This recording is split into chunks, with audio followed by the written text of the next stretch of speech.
Hey, come on in, everybody. Come on in. Come on in. Come chill with me.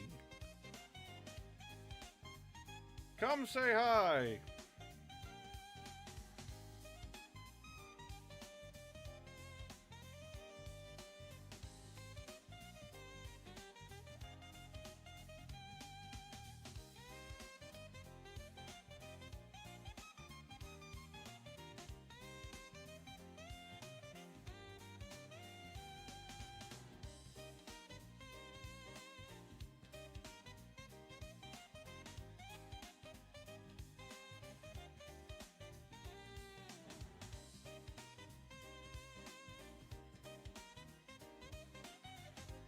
How's the painting? Well, we just started, so painting.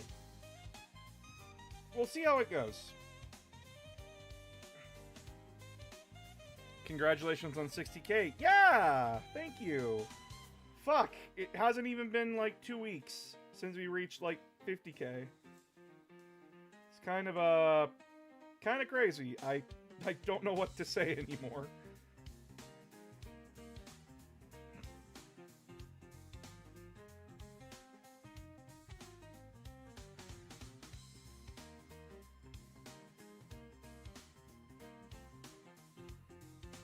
What characters are you painting? We're just painting Centurions right now. Because this is going to be for my army for the Edmonton Open that I'm going to.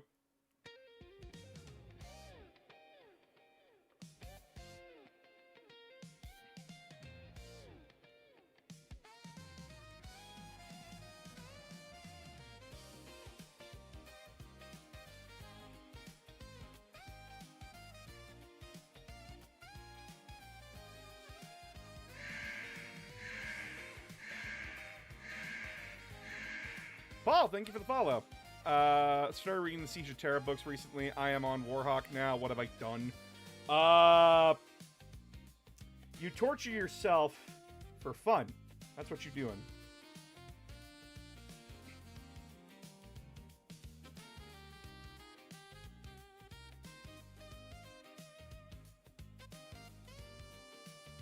Then after the Horus Heresy, I want you to try One Piece. Let's see if you can get into that. Hello, announcer. Hello.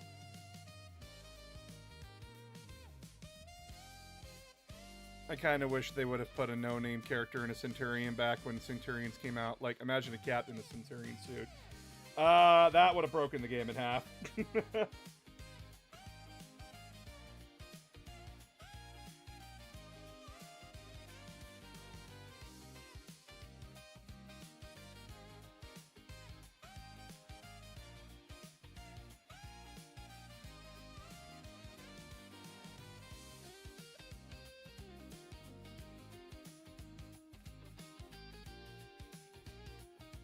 Besides, Centurions are supposed to be, like, a heavy support unit. Captains don't really do the supporting. They do the frontline leading. I started listening to Hunter, the parenting, and God, is it good? I'm glad you're enjoying it. Just got into Warhammer 40k for a while, start playing Space Marine 2 and later Horus Heresy, like the Iron Warrior style. What are their lore? How do I create my own legion, if company, if I can? So, the Iron Warriors are what we call... If they're in the Horus Heresy, they're called a legion. They're not called a chapter. And they were the 4th Legion. And their whole goal and their whole shtick is that they were the guys that siege real good. Their personality is that they're very dour. That the only thing that matters is victory. And you being a good fighter or a good shot means fuck all to them. You need to be a master strategist, a master tactician, and you need to be as efficient as possible. To the point where, like, you are not a person, you're a fucking number.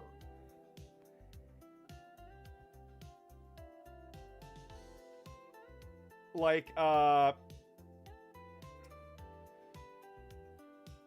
if you're an Iron Warriors officer, you're looking at a battlefield and going, okay, how many men do I need to sacrifice to take this objective? Like, how many men are reasonably going to die for this?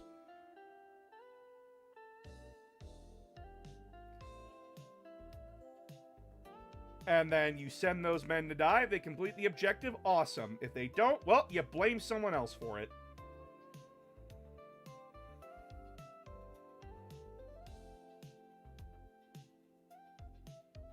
Very, very dour Legion.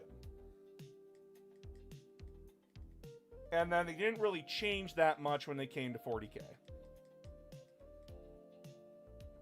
Hey boss, if Saturnine armor was out earlier on in Horus Heresy, do you reckon there would have been many characters that would have used it over Cataphracti or Tartaros? I don't think so. Centurion armor, well, Saturnine armor is very hyper-specific for the jobs that you want it to do, and it doesn't really have any melee ability. And when you're a champion, like when you're a company captain in the Great Crusade, you're usually the one leading the front line. Saturnine Terminators aren't doing that. They're holding lines, or, like, they're in reserve. They're not really an assault unit, they're a support unit.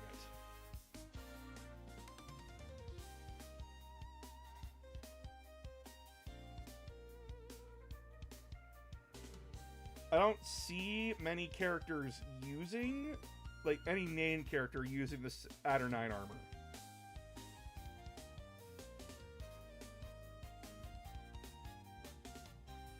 At least from, like, the books. There are plenty of, like, characters, like, named officers within, like, the campaign books. But they usually don't last past those campaign books. What are you painting? We're painting Centurions.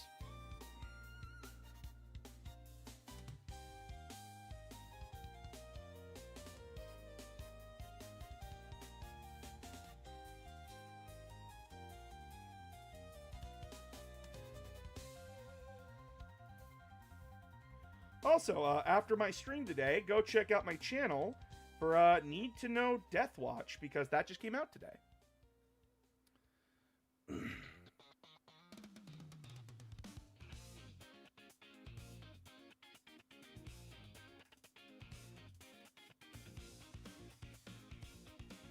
Wraith, just to let you know, the Iron Warriors are actually more based on on the West. Like, they're more based on America. The only thing Greek about them is the name Olympia. But that's supposed to be in reference to a thing that happened in the UK that was... just look up a guy named Crowley and you'll understand what I mean. The Iron Warriors Primarch is based off that guy.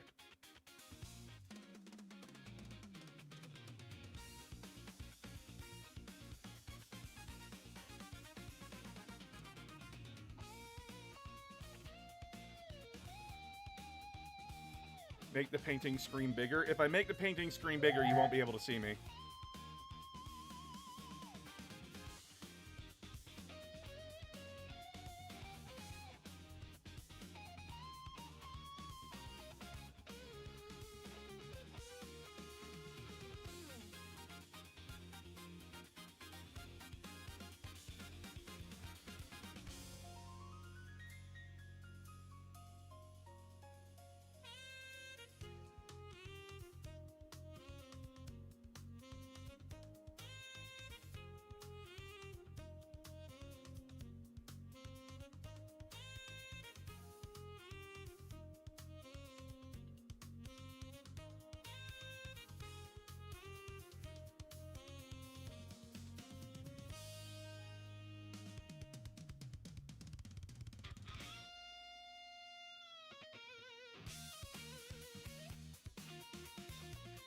Centurion devs? Yep.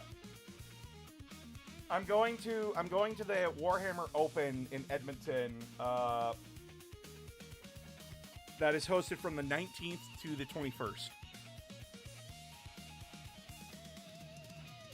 Is it really hard to paint those Warhammer 40k miniatures? I got my Iron Warrior model, the action figure from Joy Toy. It's not... Okay. It depends on the person. And I'm not like gonna sugarcoat it. Painting is not easy. It is a skill that you have to acquire over time, i.e. you need to just do it. And your first model is always going to look like shit. But after your first model, you get better and better and better the more you do it. The more you experiment, the more you try new things. You learn about shading, you learn about detailing, you learn about highlighting. And these are things that you slowly acquire. These aren't like instant... the moment you do them, you're a master. That's insane. Yeah, you crush your enemies. Oh, I'm probably gonna get my ass beat because it's a Warhammer Open. This is a competitive tournament. I am happy if I squeak out one win. I will consider the whole weekend worth it if I get one win.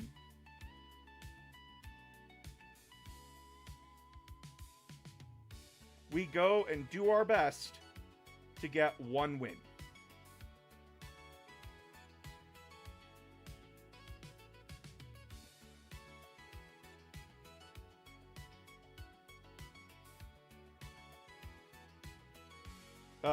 Last year, I went with my Thousand Suns army. Actually, I have a whole video that you can watch that goes over my experience there.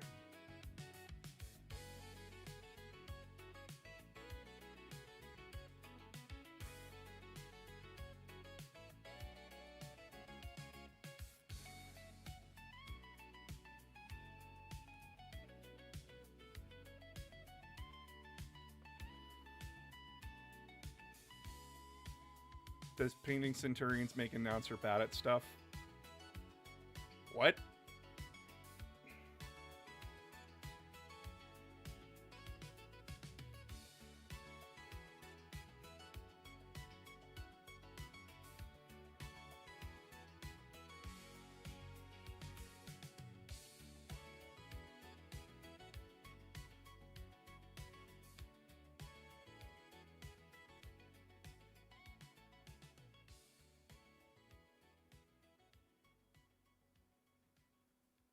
A different 40k YouTuber. Oh, the fucking... Okay, yeah, the guy who really... Paul is bad at things. Yeah.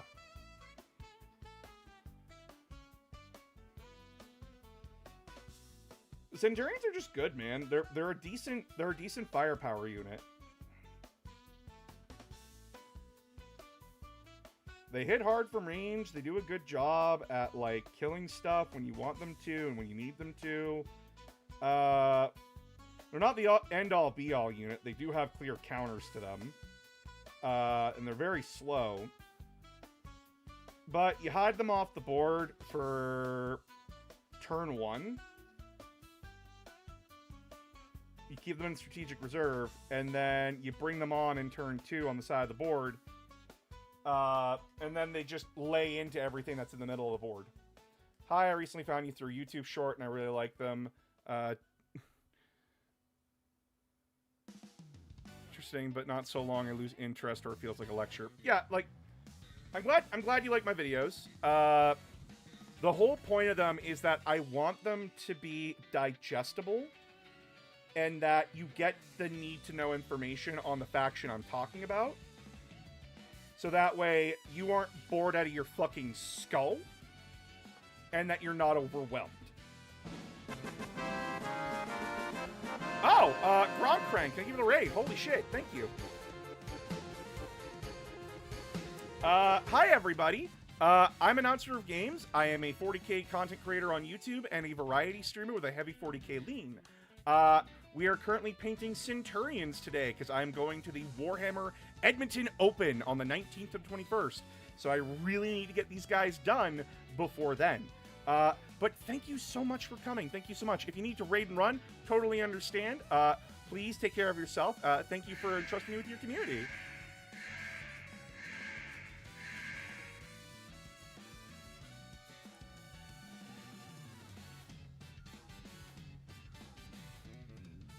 Now I want to play Final Fantasy VII, damn it. Yeah, because that Part 3's coming out soon, right? They announced it at Game Fest, which I wasn't able to watch. Because I was busy. And my internet sucks.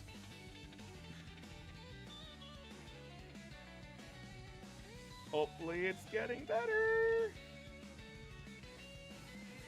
I was sitting there watching all the Mega Man fans online like, come on, Mega Man, come on, Mega Man, please. And I'm like, already bought tickets to the funeral.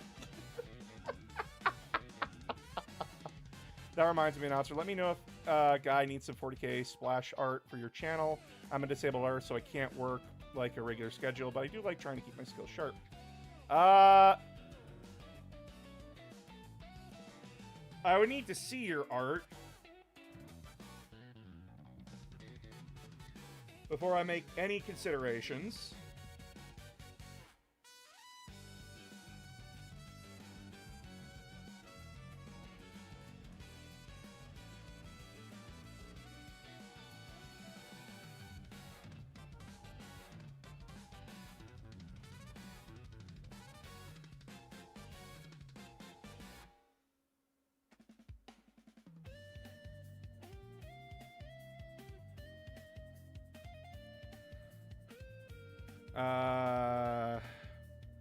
Does the Red Corsair Renegades or Chaos? Then I see Blackheart is resurrected by Chaos, but is he also Renegade? Huron Blackheart is Chaos. However, the Red Corsairs are more Renegade than Chaos. Because they're a loose band of pirates. And pirates are all different.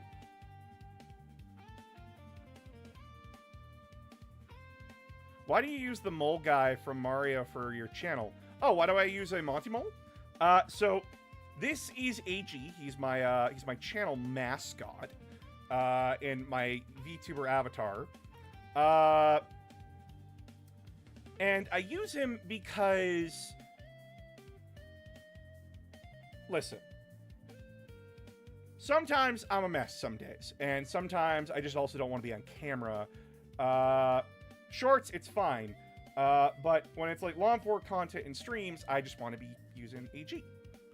And the reason why I use a Monty Mole as my character, wink, wink, nudge, nudge, this is totally not a Monty Mole, is because, A, it's cute, B, have you ever heard of a VTuber that wasn't a mole? That isn't a mole? Like, how many moles VTubers can you name off the top of your head? And then C, I played Mario Party with Monty Mole in it, and his victory animation was him patting his belly. And instantly I knew my spirit animal had been found. I just knew that he was the one. I pointed at him, I said, this one is mine now. He's mine. And I squeezed him, and then he panicked and freaked the fuck out.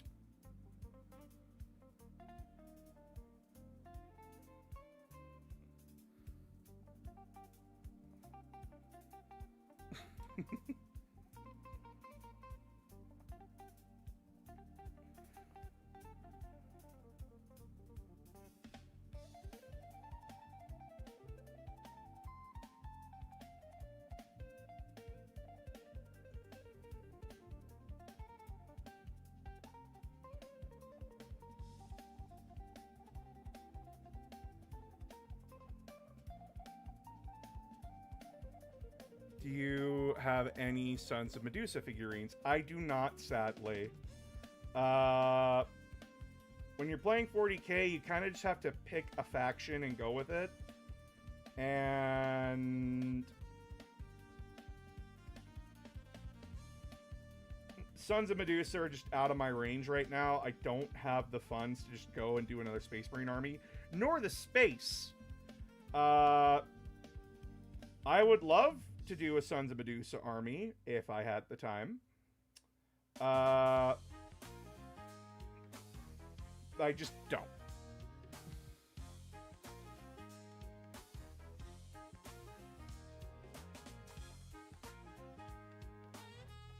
Have I seen Gaijin Goomba? I have seen Gaijin Goomba. I'm subscribed to him.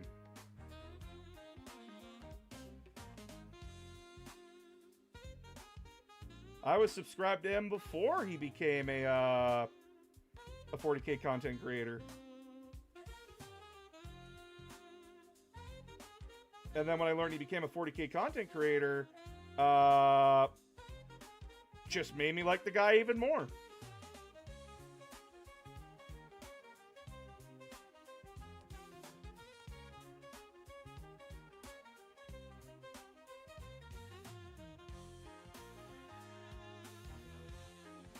He's a pretty cool dude.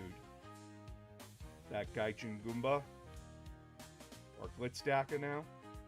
Pretty cool fucking dude. You ever consider Sigmar? I can't do Sigmar. Sigmar never interested me. Because it's fantasy and I'll always prefer sci-fi over fantasy. Doesn't mean it's bad, just means I have my preferences. And yeah, it came down to the wife staring at me, staring back behind me menacingly and going, one or the other, not both. It was the same with Yu-Gi-Oh! It was the same with any other tabletop game. One or the other, not both. And I went, okay. And then Battletech came into my life, and I went, hey, whoa, hold on. I don't need to build them. And they're smaller than 40K, and they're like half the price of 40K. She then stared at me, looked at the models, and said, teach me how to play, and we'll consider it. And then I taught her how to play, and we still play Battletech to this day. Sigmar is fail. Sigmar is not fail. Fuck off with that. Sigmar is not fail. Sigmar is just not for me. Sigmar is good, as evidenced by the fact they continue to sell out models. And the fact that it has a growing and still growing player base. There is no linear sequence in reading Warhammer 40K. Depends on what books you're reading. If you're reading the Horus Heresy, you read Horus Rising, False Gods, Galaxy in Flames, and then Flight of the Eisenstein, and then you can go anywhere you want.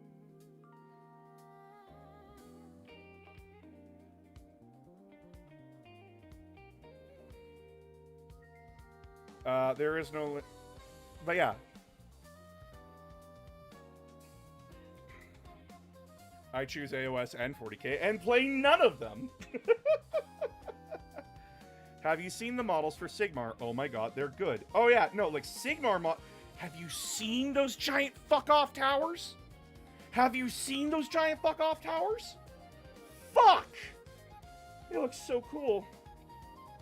I want to steal them for my orcs and use them as Gorkanauts and Morkanauts. Are you kidding me? The siege towers were awesome. They were so cool.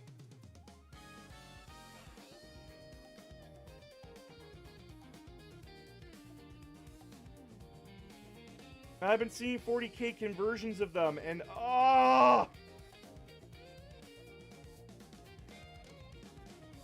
every time I look at AOS, I go, hold, the wife will murder. Don't touch, the wife will murder us. But I want them so bad!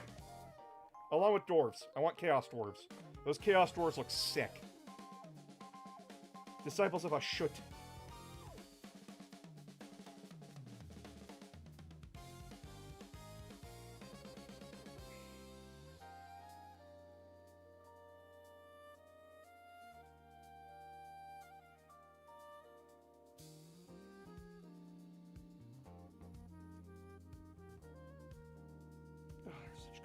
They're such good models, dude. They're such good models! A Cog Fort. Nightkish Bash will be cool. Yeah! There are rumors we are getting regular dwarves soon, too. Nice! I'm not a big reader, and I didn't listen read many books, but Horus Rising is in my top 3 easy, and it isn't top. Oh, okay. What do you think of Trench Crusade? I haven't been able to play it. I think it's interesting. I think it's cool. I haven't been able to play it, though, because I don't have anyone to play with. And I'm glad that they, I'm glad that they kicked out the... Well, I'm glad that they made it known, like, hey, 40k chuds, you're not welcome here either. Like, get fucked, idiot. And I appreciate that a lot. I think people need to remember that it's a small indie group. They're not GW. So people need to lay the fuck off and understand that, like, hey, they also need to eat. Like, they need food as well, guys. Support the creators. Because I see a lot of people getting mad at them for selling their own version of models now instead of just encouraging 3D printing, which, by the way, is a good thing because not everyone can afford a good 3D printer. And don't believe when people just say, like, oh, well, just buy a cheap one. Cheap ones burn out real fast, and you'll be replacing that printer in no time flat, where you could have just bought, like, the one box of Crusade Boys from Trench Crusade and go from there.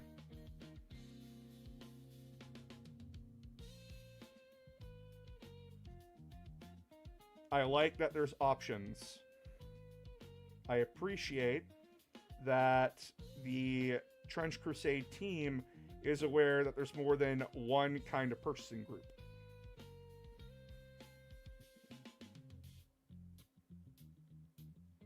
And that they give to both those who want to 3D print their models and those who don't have the means to 3D print. Have I ever tried Total War Warhammer? Stares at Total War Warhammer on my computer. Yes. Have I tried it? Stares at Total War Warhammer with a total of 305.6 hours played.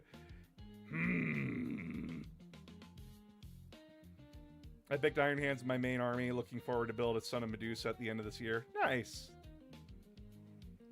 Give the Vulture Boys some love. They're fucking dickheads and I love them.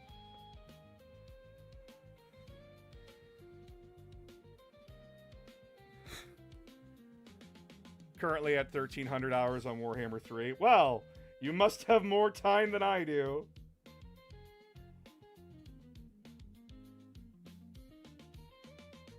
Believe it or not, I don't have as much time to game anymore as I used to. I am very busy with a lot of stuff, and if I'm not working on videos,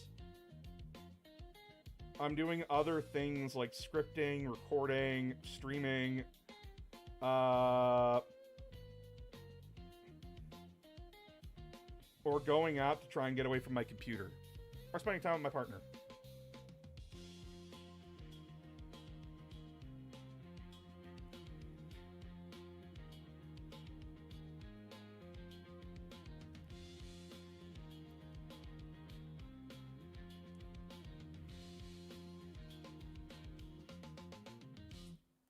Any thoughts on Bolt Gun? And if it's and it is canon.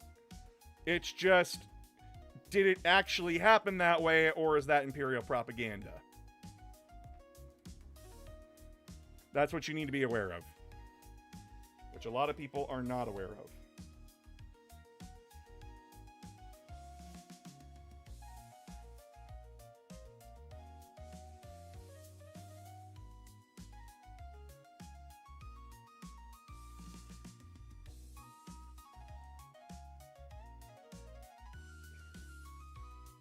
Because the plot of Space Marine 2 couldn't have happened without Bolt Gun's plotline.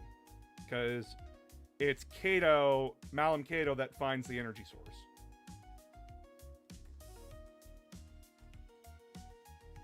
I am hesitantly hopeful for Total War 40K and Dawn of War 4. Listen, we hope for the best, prepare for the worst. I'm not buying Total War 40K day of release, by the way. I'm not. Not saying it's going to be bad, just saying I know Total War, and it usually has very shit launches. Not speaking to the quality of the game, just speaking to the quality of the launch. And you can't... Listen, you can prepare your ship for every kind of fucking scenario, but you won't know it's fine until... You don't know if it's fine or not until it launches into the water, and then you realize that the bilges are filling.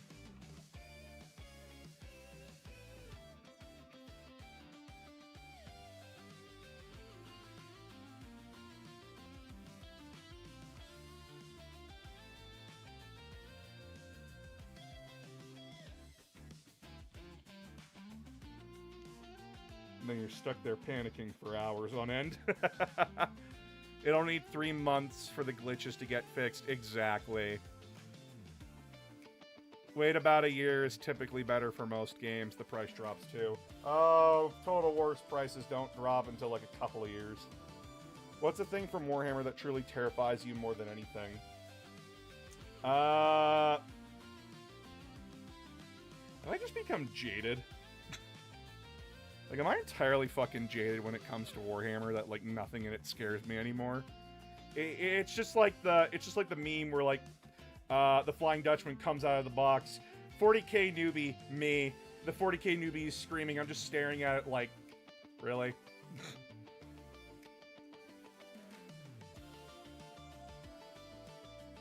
I'll buy the game on launch, but we'll wait a year to play. Would love. What non-imperial human army would you like? Oh, I play orcs. I play orcs. If I had to buy another army, it would either be Drukhari or Leagues of Votann.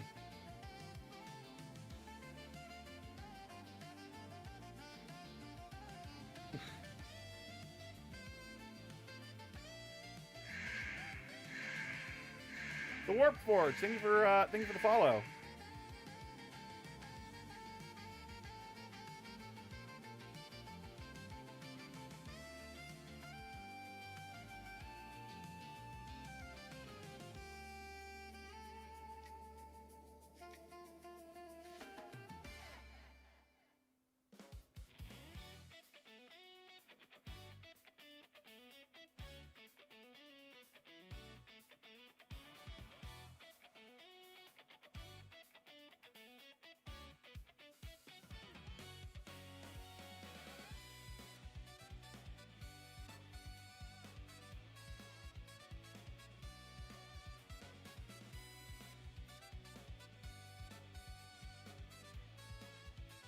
I like the idea of Tau and Leagues of Votann working together, but I have way too many projects already. That's fair.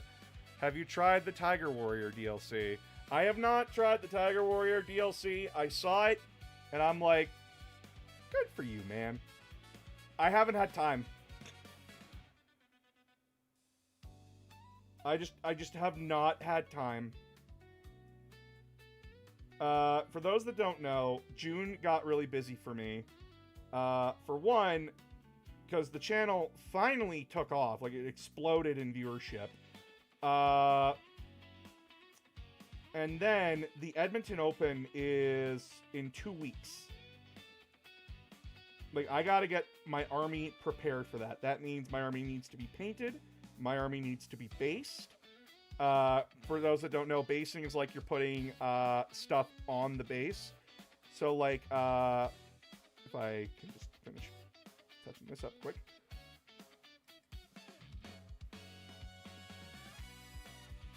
So that means, like, you're putting stuff on this. Like, you're putting stuff on the base here itself to make it look like they're standing on actual terrain.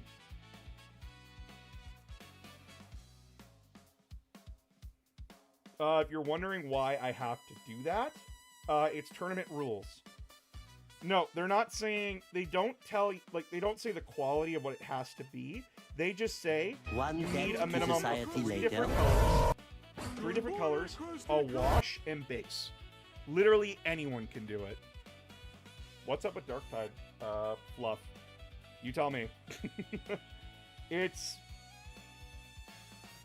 You're a bunch of fucking scumbags that you're basically an Imperial criminal, and you're working as an inquisitorial group in hopes that the Inquisitor might pardon you if you do a good enough job.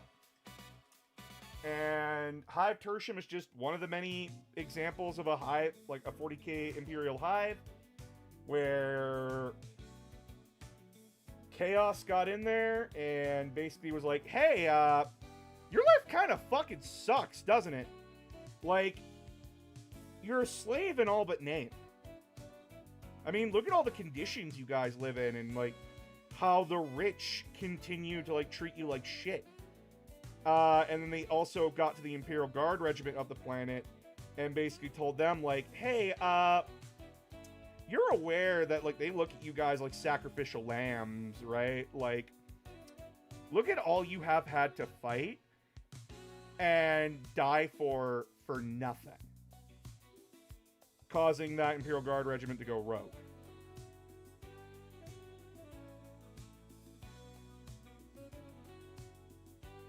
That's basically the story of Darktide. And you're just some poor fuckwit that got dragged into it. When the next Rabute skit. When I can think of something. And rule of thumb is, the more you ask, the longer you wait. There's a timer. And every time you ask, the timer goes up.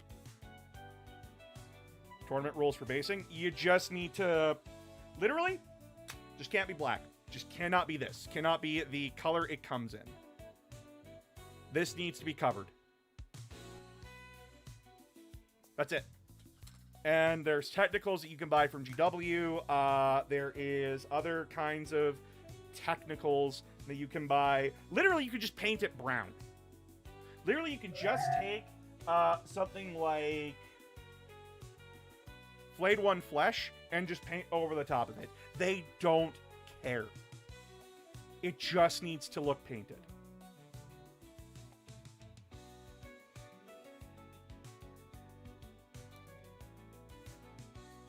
And if you're wondering the reason why they do that, it's to stop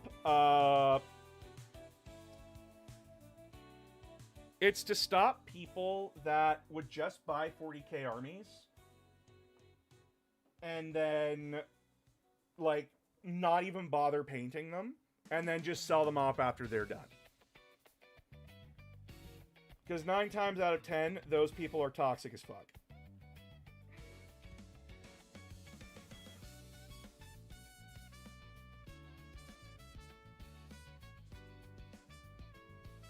And no, this is only for opens. Like, these are GW-sponsored events.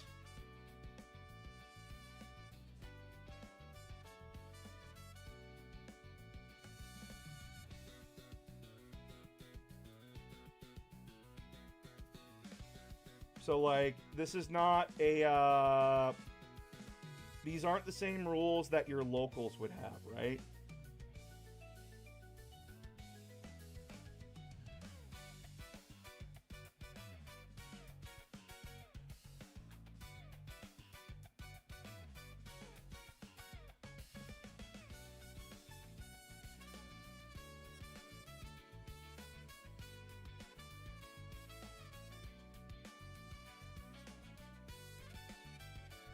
I know some people are going to argue, like, oh, well, it's elitist as shit, and I'm going to look at them and go, are you going to these tournaments? Are you going to these tournaments? Were you going to go to that tournament period, even if the rule wasn't there?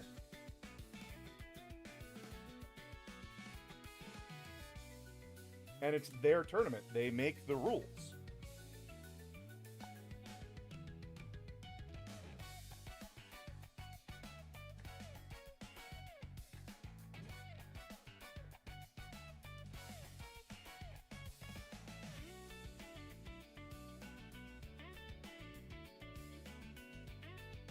And again, they don't tell you the quality the model has to be in. They just tell you to your face, like, it just needs to have color on it. It needs to have a minimum of 3 colors. And people are like, oh, well, what the fuck does that mean? Oh, it means, like, you know, have a base. And then, like, have a baseline. And then, you know, color in the eyes. And then maybe do the shoulder pads in a different color. Shock. And then you're done. Oh, and then put on a wash. And then make sure your base is painted. Which, again, unless you're a obsessed little idiot like I am, you won't give a shit about how good it comes out. You don't have to give a shit. I've seen people play with armies that, yeah, they do meet that minimum requirement, but they're not winning a painting contest, but they're not there to win the painting contest. They're there to try and see how far they can get or see if they can win.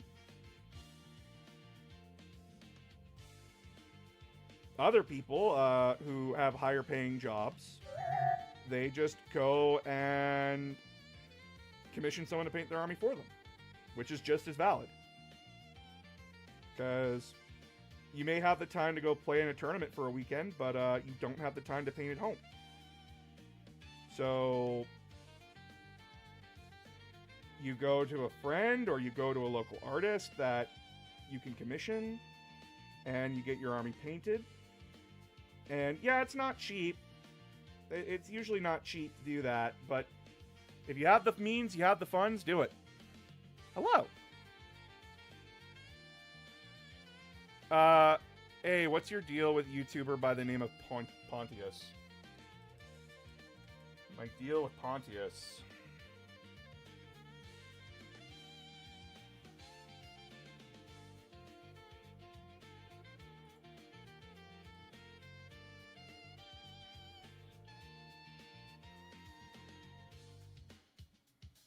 Oh, my deal with him? Oh, he hangs out with racist scumbags and is a 40k gatekeeper who genuinely is a piece of shit. That's my problem with him. He's a 40k bully. He's a cry bully. That's my issue with him. And last time when I agreed with Major Kill that, hey, he's not a positive person for the Warhammer community, he had a fucking meltdown. He had a fucking meltdown over that. And then tried to raid into my stream to harass me. And I said, hey, maybe someone that argues artificial bullshit and culture war talking points maybe isn't the best person to have in Warhammer. Just saying. Someone who gatekeeps 40k is not a good person.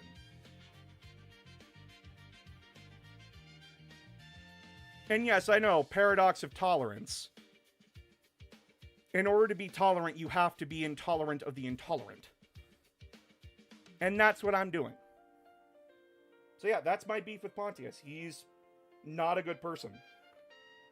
He continues to hang out with people that I personally find morally reprehensible.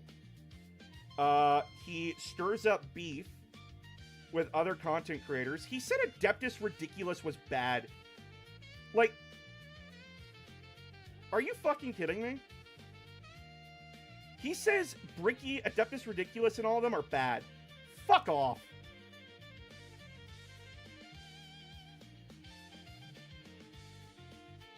Well, he hangs out with, like, fucking Arch. You know, the guy that was caught multiple times being a racist piece of shit on Twitter and having, you know, guys that like children's stuff. Children's stuff in their Discord server. And having them as mods. So, yeah, not vibing with him at all. That's my beef with Pontius. And it's not even a beef.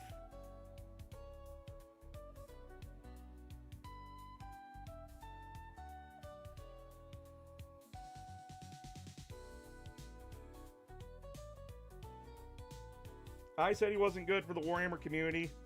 He had a fucking meltdown. And from what people told me that left his Discord server and, you know, came to mind because apparently I'm a better vibe. He and his mods were having a fucking meltdown that I dare criticized him.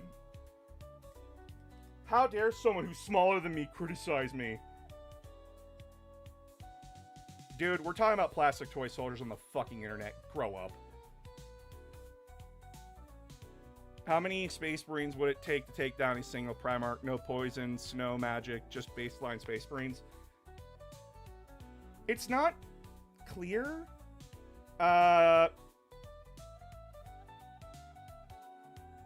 Primarchs are pretty terrifying, and it's not clear, like, how many it would take.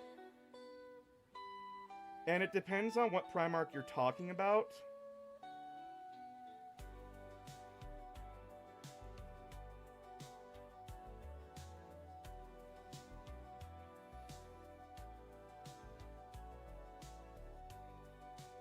It just kind of depends.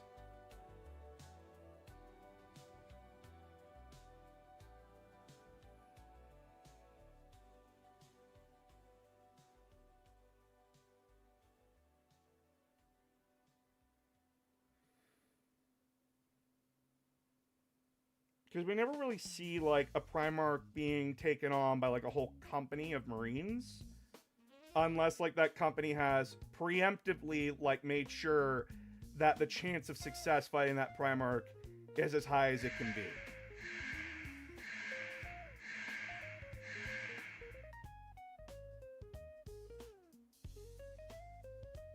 The amount that got Dorn. We don't know how many got Dorn. They don't give us a number. They just said he got swarmed. And a swarm can be, like, anywhere from 50 to, like, 1,000 dudes. And I doubt it was, like, 1,000 dudes in a hallway.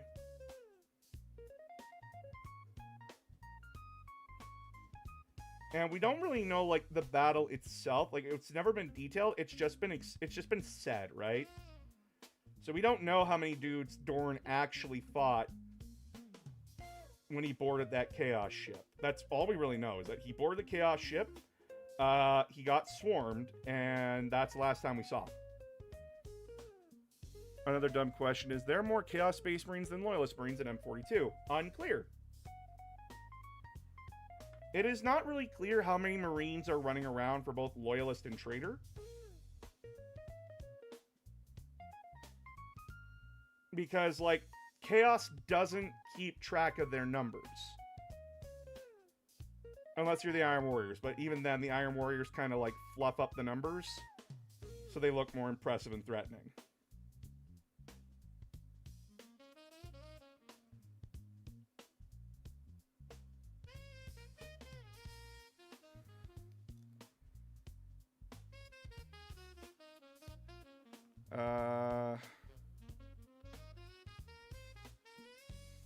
In your opinion, who came out the winner in the Iron Cage Eternal Fortress conflict? The Iron Warriors. Because the Iron Warriors weren't there to wipe out the Imperial Fist, they wanted to make them suffer, and that was the goal, and they made them suffer.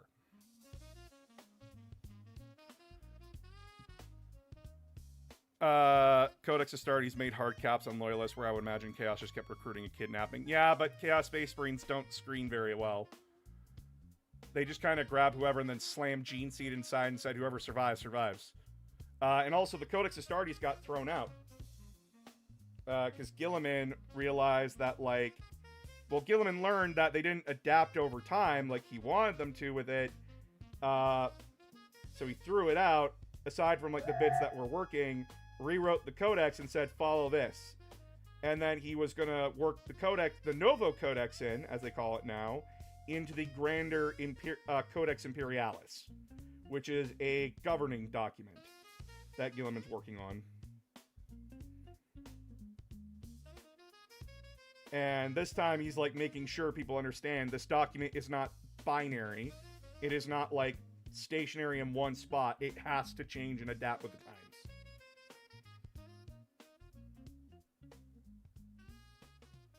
i.e., if something changes drastically and it requires us to change the rules, we have to do it.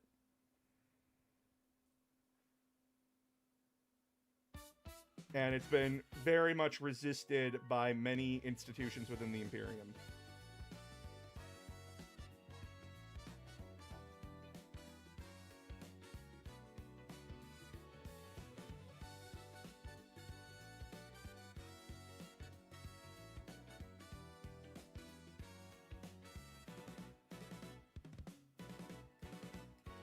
Do we have any insights on what Rabute thinks about Titus? Not really. Titus is just there. We don't really have much on what Guilliman thinks of a lot of his sons, aside from like Marneus Calgar and Cato and Uriel. Because we haven't really checked in with Guilliman in a bit. Guilliman has not been the protagonist of a book for a bit.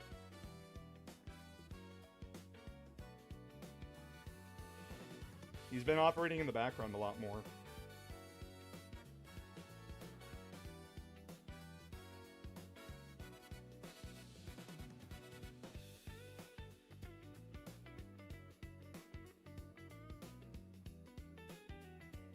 Like, you did order the 500 Worlds campaign, or the Ultramarine Reclamation. But other than that, like, haven't seen or heard from him. I hate the realism argument in 40k. If it was valid, there wouldn't be any hive cities, and the Imperium would have collapsed within a century of the Horus Heresy. Oh, yeah. 40k is not realistic in the slightest. And people that, like, argue that it's not realistic, I have to, like, tell them, you look at a Titan and tell me that's real. You tell me that, like, the science works out with that thing, because by all means, a Titan would not work. Think about all the shit we have to do just to make skyscrapers work.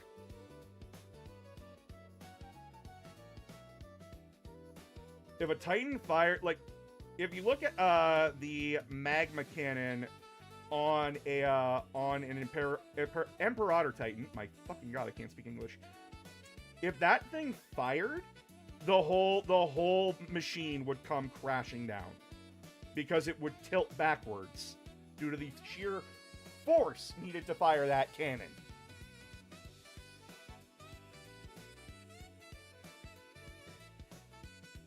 If it comes to 40k for realism, the weirdos that want to gatekeep it.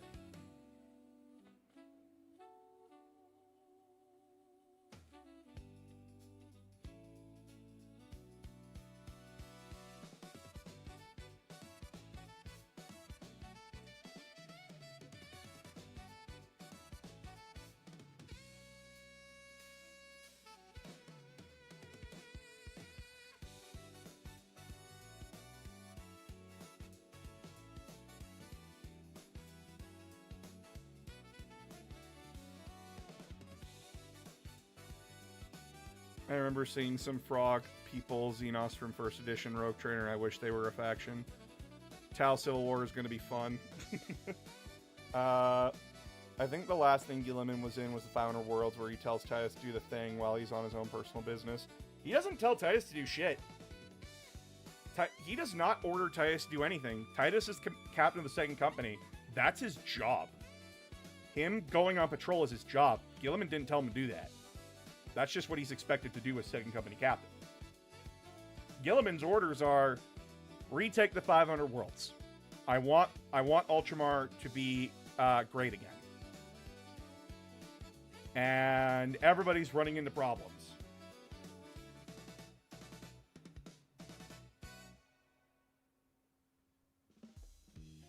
Except for Captain Felix. He's doing okay, apparently.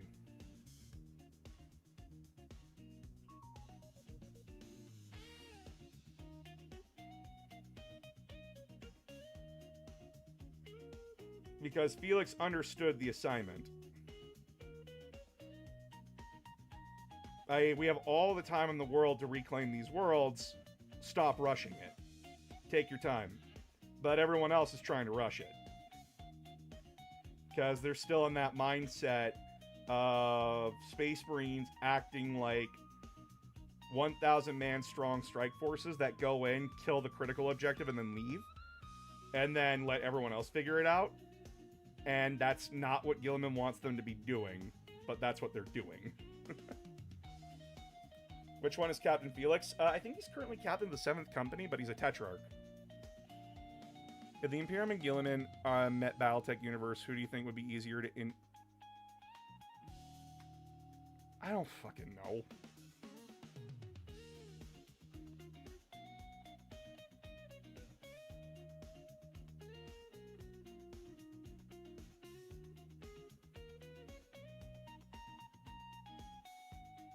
You're asking about 2 different universes with 2 very radically different mindsets.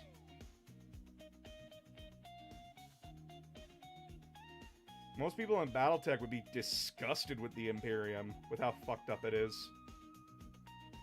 And the Imperium would look at the Battletech universe and go, fucking die, you tech heretic. While also trying to steal their technology.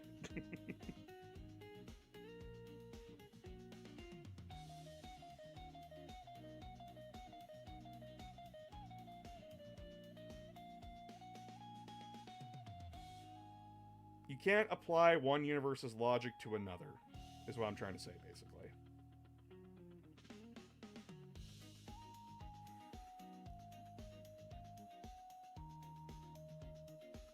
Hey, what's your thoughts on the Lion as a character? He's grown a lot as a character from the beginning of the Horus Heresy all the way to, like, now. And I like that he went from, like, the cold, paranoid asshole to being like, I need to be better. I need to be a better leader. I need to be a better person. And seeing him in, when you read Ashes of the Imperium, the new, Scouring book, Lionel Johnson is the most rational one out of the Primarchs. Going like, I will follow what the majority rule says. He doesn't just go and do things on his own anymore. He is clearly like, nah, shit's fucked, and I want to be right. Like, he is doing much better than he was. Which I really appreciate. I like that his character has grown and developed. And that he's no longer just a jackass. Where it's my way or the highway kind of shenanigans with him.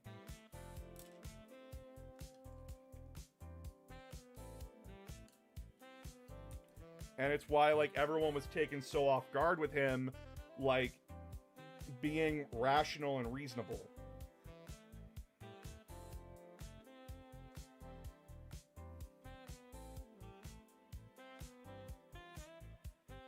And then you see that more in you see more of that in Lionel, Son of the Forest, with him basically being like, he's not holding a grudge against the Fallen. He's basically just like, so long as you haven't fallen to the powers of chaos, you're fine. Like, you had your reasons, even though you were manipulated. But, like, I can still see that you're a good person. Or, like, trying to be. And that's what matters to Lionel, and that's what matters to him.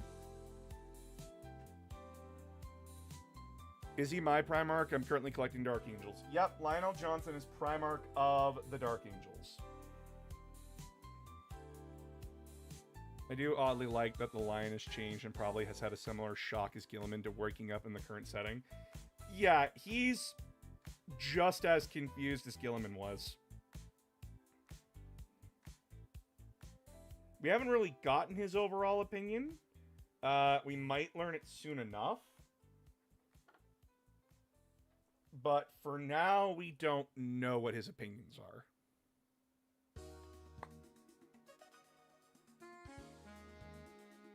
Yeah, the fact that he redeemed the Fallen without a second thought is huge. Because back then, he would have just cut them down and not thought about it.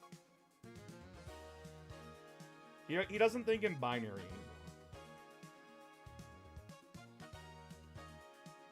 There's nuance to situations, and he's not. He doesn't see himself as a hammer. He doesn't see himself as a hammer anymore.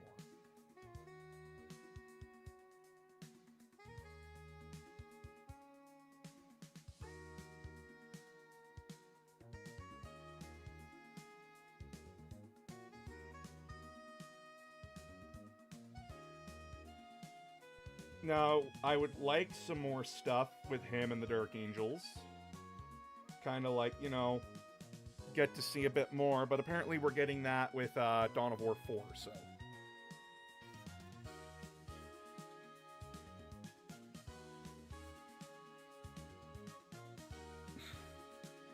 Have I seen... I play Thousand Sons. Thousand Sons are my main army. You don't think I haven't seen it? I've been playing since 5th edition. I've been in Warhammer since 4th edition. I've been here for a long time. I've seen the memes.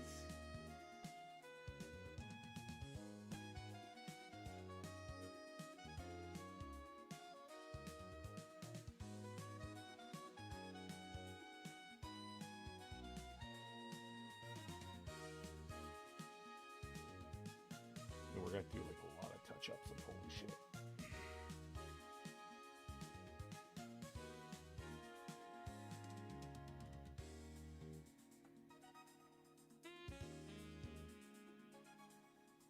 I desperately need new paintbrushes, holy shit.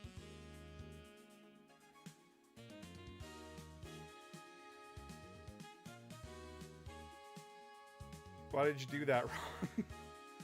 When will we know the gene father of the Blood Ravens? Magnus, perhaps? When will we know? When Relic wants us to know.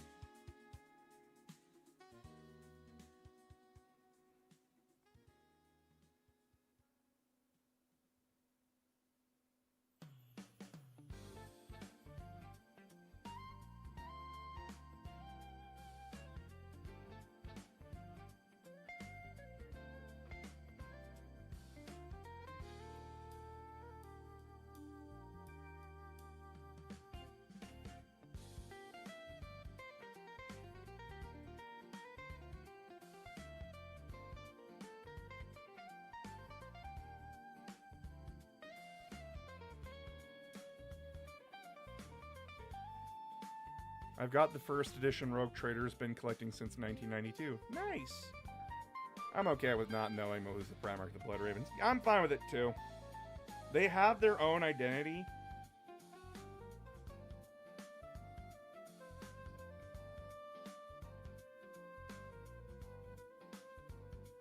And...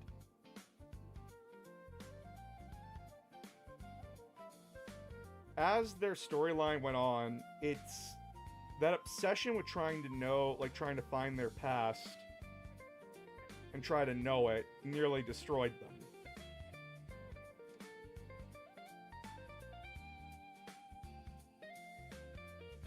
And now with like current fluff for them, their whole shtick is like, none will find us wanting. They're not looking for those answers anymore. Their whole thing now is that, like, they've gotten past that.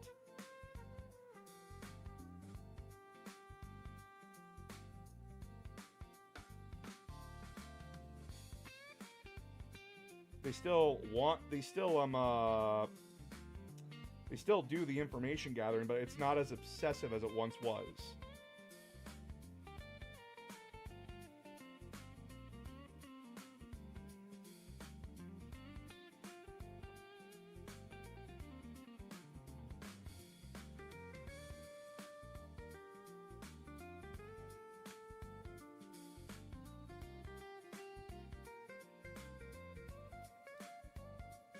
Aren't they a Blood Angel successor? Nope, they don't have a Death Company and they don't suffer from the Red Thirst.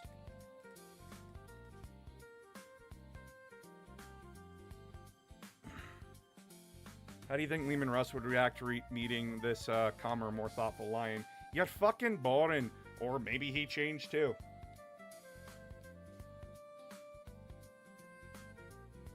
10,000 years is a long time for someone to change. I'd honestly be shocked if he didn't.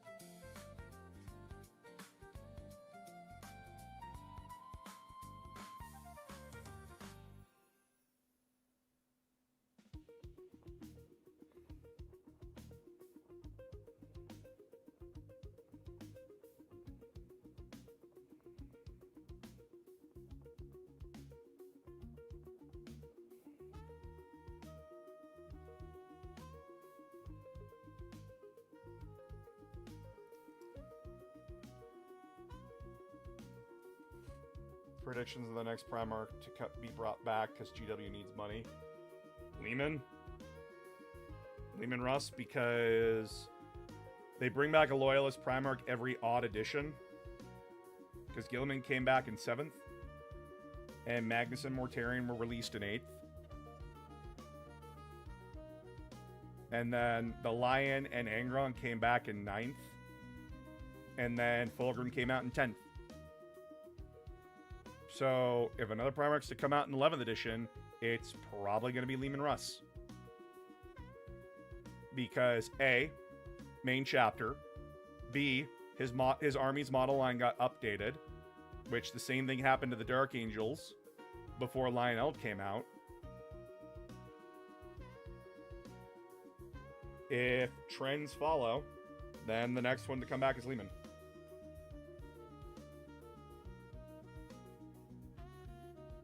Because the Space Wolves have their own codex.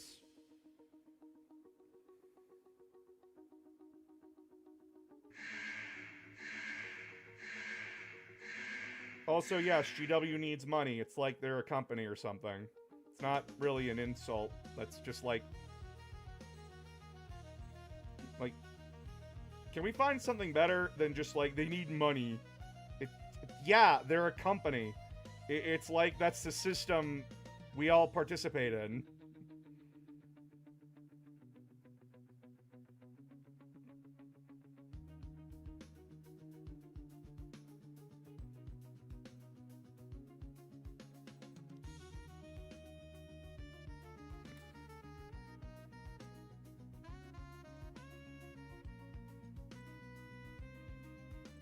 I don't want Dorn to come back, personally.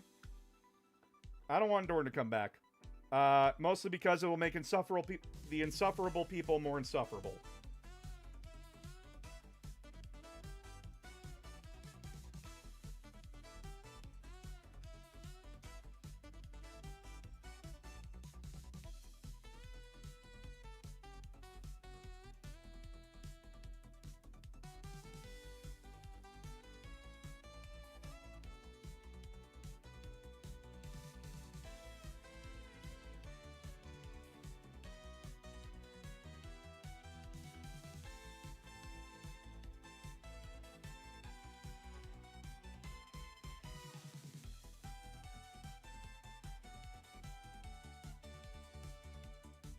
Jagatai would be a more interesting one. Yeah, Jagatai would be 1,000 times more interesting than Dorn.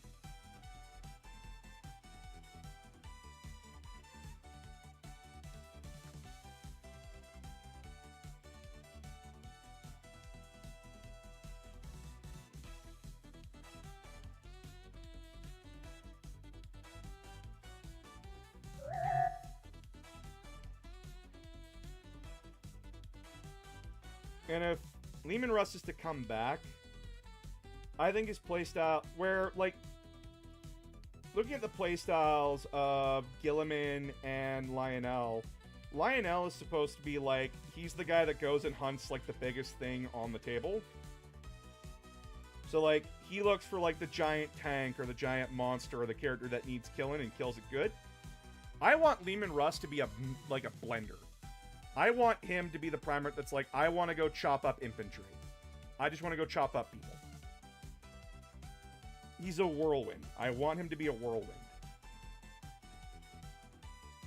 Comes in, slaps your shit, and then leaves.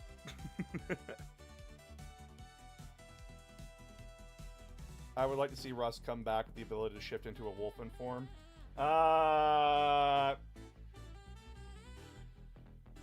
I don't think you understand how the tabletop works.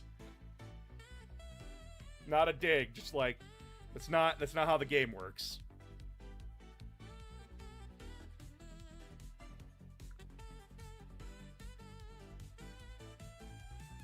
Where the new 11th edition Armageddon box is more than 2 times a monthly grocery bill, which is already expensive as it is. Third world issues.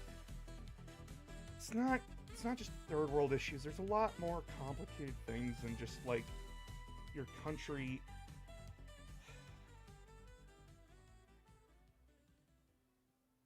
It's more complicated than that.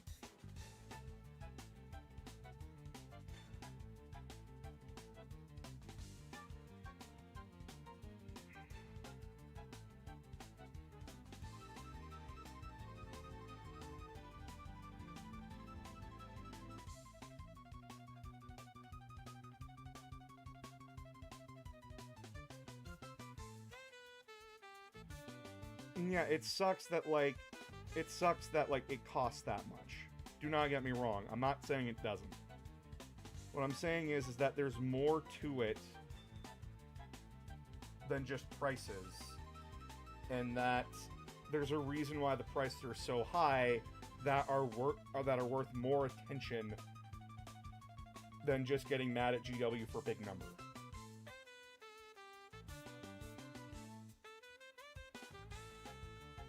And that's why, like that one video I made, I fucking hate that comment section in there. Because it's a lot of people taking what I said out of context or putting words in my mouth that I never fucking said.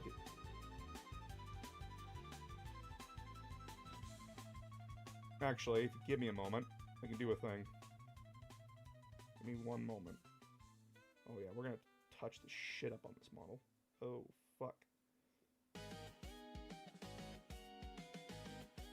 Give me a moment, and I'll explain it, and I'll do my best to explain it. But I want to remind everybody, I'm not an economist, and I had to have this shit painfully explained to me by my partner, who is a business major, by the way, like business admin. All right, give me one moment. Don't worry, we're not stopping painting. We're just taking a break for a moment. We're giving my eyes a break. Give my eyes a break for a moment while I explain how shit works. Where's my paint? Where's my paint? All right. Watch your eyes. It's going to be white for a second. Okay, we have paint. Cool. Cool. Awesome. All right, where's my pencil? All right, we got brush. All right. Class in session. I see you sleeping in the back. So, GW. GW is a company. That means they have to do a couple of things. Couple of fucking things, okay? So, there's the people that design the game.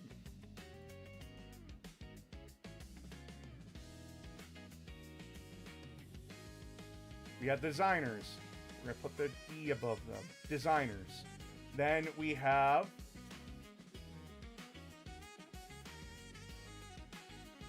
writers that they need to pay. Then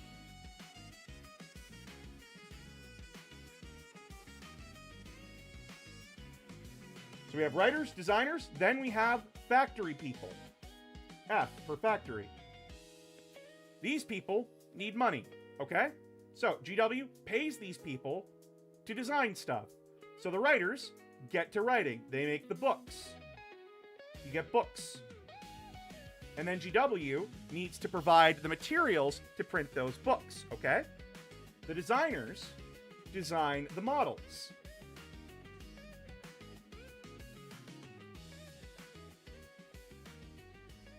They design the models. And then the factories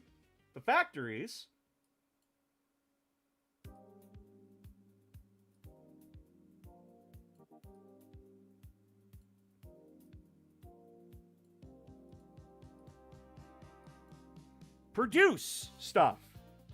And what is that? And what do you need for all that? What do you need for all that? Well, you need resources that you need to pay for. You need to pay for the oil. You need to pay for the petroleum products that are used to make this stuff. You need to pay for the cardboard. You need to pay for the gas to get all that stuff there. You need to pay for all the pallets, because all of this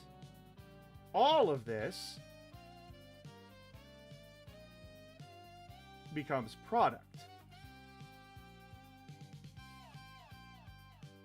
And then that product needs to be shipped. That product needs to be shipped by plane,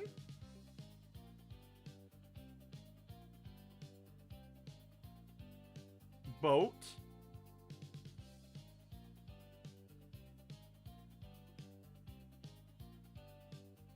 or truck, which costs money. This is negative. This is negative dollars. We're still in the negatives. Because remember, they had to pay for all this. They had to pay. These are all negatives. They have money. They're paying to do this. Then those products reach the store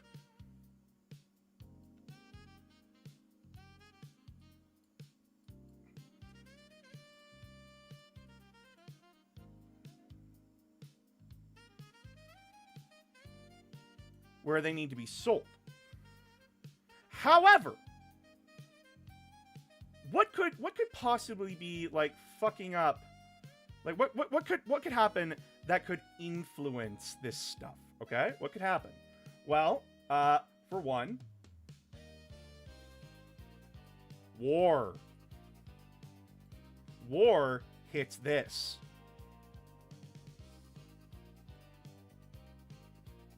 We need gas. We need oil. War also affects this. Because war affects supply lines.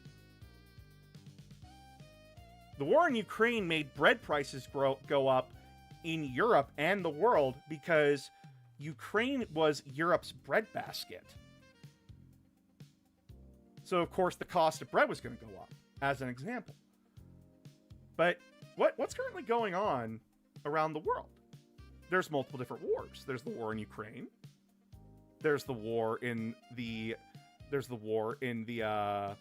Strait, which is affecting trade, which is affecting this industry, which makes this more expensive, which makes getting the petroleum, the gas, and everything else used for this more expensive.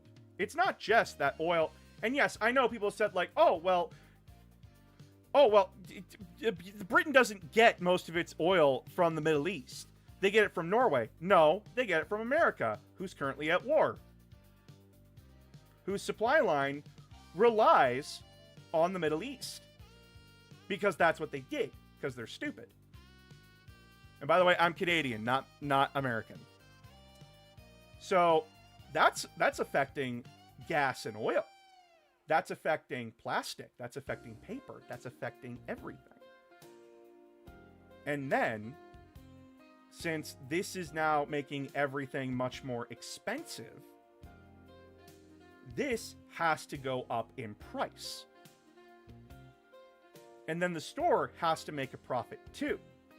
Because remember, they have the license to sell Warhammer at that store. They aren't a GW. If they're not a GW store, they have to license to sell GW product there. Which means that the store also has to increase the value of the boxes going in. And no, if you live in a country that is not easily accessible, because remember,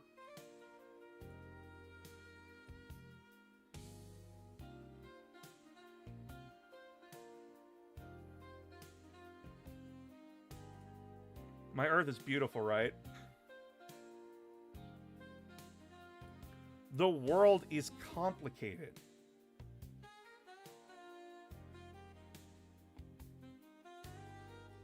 The world is complicated. We're in a global market. And if stuff isn't easy to get to, if places are not easy or accessible for these three kinds of transportation, then yeah, it's gonna get expensive. This is just business. They're not doing it to be dickheads to you. In this instance, it's just business. They need to think, when you are running a business, you are worrying about the cost of the operation, you are worrying about the cost of the product, and then any major changes that you need to make to this supply line, that's going to cost money. Everything. They measure everything, from the boxes that are going out to the plastic being put in those boxes. Now, I'm not saying there aren't things to be mad about. I'm not. There are things to be upset about when it comes to GW. You know what, fuck it. And at no point was I defending them on that front.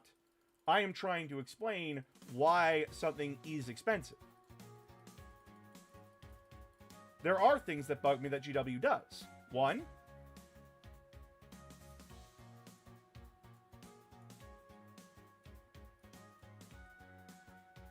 three-person boxes.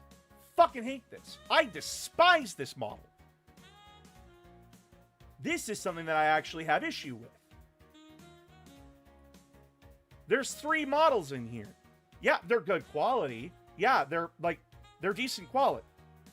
But it's three plastic figurines for like 75 Canadian.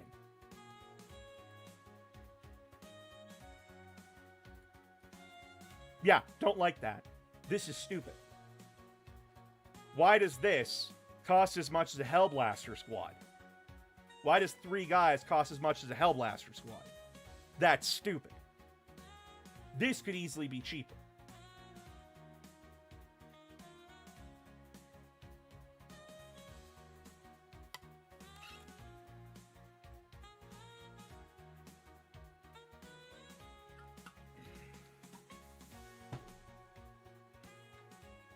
This is something to be reasonably upset over. But you're not complaining about that, are you? Now, for people in third world, like, for people in not so easily accessible countries or countries that GW doesn't regularly sell in, that's a different issue entirely. That is a lot of complicated global factors. And yeah, it sucks.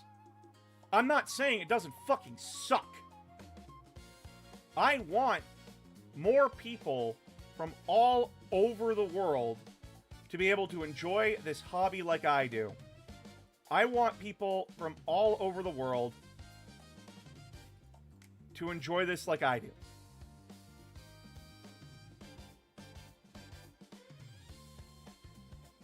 I want everybody from different countries to enjoy this game like I do.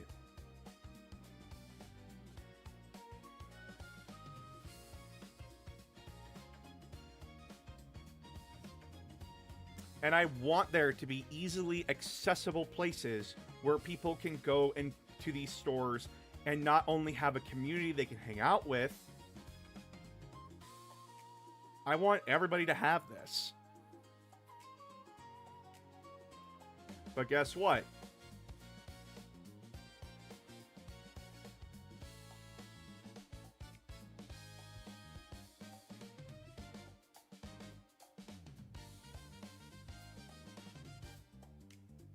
Global politics be fucking stupid.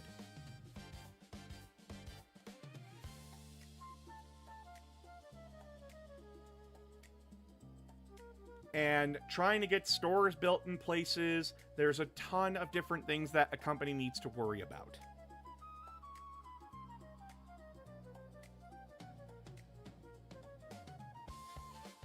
And it sucks. I want... Like, it's a multitude of issues, and it's really hard to wrap your brain around. It is a really hard thing to wrap one's brain around when it comes to this kind of stuff. It doesn't make you an idiot, by the way, for not understanding that. It's complex. It is a complex series of social, political, and economic issues that... It's not just a, well, why don't they just do it problem. They probably have thought about doing it. But then, what happens if they do it? They need to run the risk, because it's all about risk and assessment. Please excuse the bad English. Don't stress about your bad English, mate. Don't worry about it. I like the 3 tanks in a box. Oh yeah, 3 tanks in a box is a good idea. But like, yeah, I want people to understand that. And sometimes you're gonna get people that just choose not to. And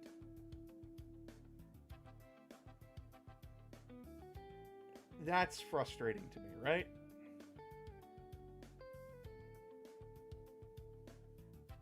And that's why, like, I find that comment section on my one video, do I defend GW, to be fucking annoying.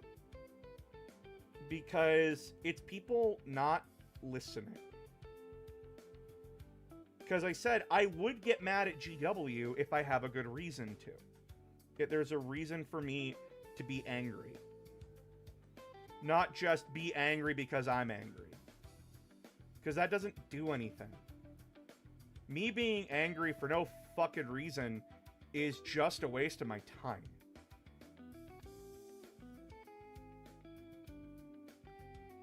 And if I'm angry about something, I'm not going to support it. I don't buy it. Like, the games at the Game Awards that confirm they have AI generation in them, I'm not buying those games. Fuck them. That's a reason to be angry at. You fucked a bunch of talented developers out of a job because you were a piece of cheap shit. And your game's gonna be worse now because of it. Because AI-generated bullshit makes worse games. Because then you have to spend time fixing what that thing broke. And not only that, you fucked people who are genuinely talented that probably wouldn't have made that mistake in the first place out of a job.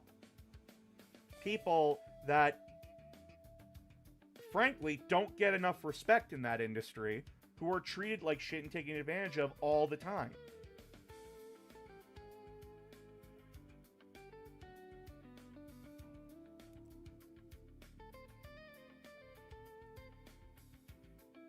And it's why, I never got into Arc Raiders either. Because it's like, oh, well, they only use AI generation for the robots and the voice acting. Fuck yourself. Fuck yourself on that. Those were voice actors and programmers that you fucked out of a job. Because you're a tech enthusiast bitch. That isn't actually a tech enthusiast.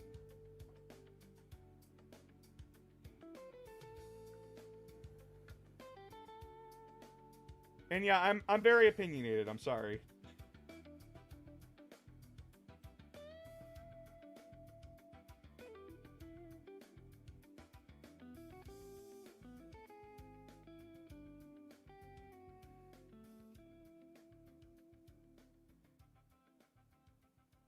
In short, you do stuff that I agree with and I like, I give you my money. You do stuff that I fucking despise, fuck you, you aren't seeing a dime.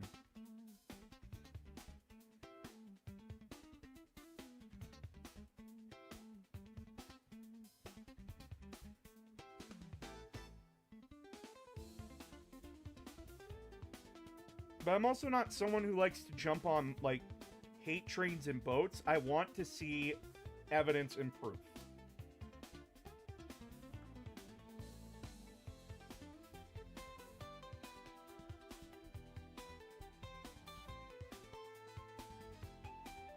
It's why I don't jump onto hate trains, right?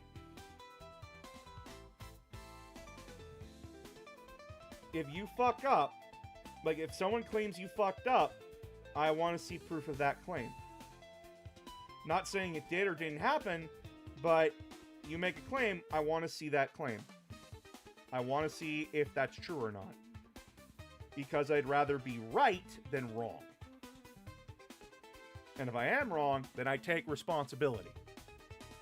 It is not that hard to say sorry.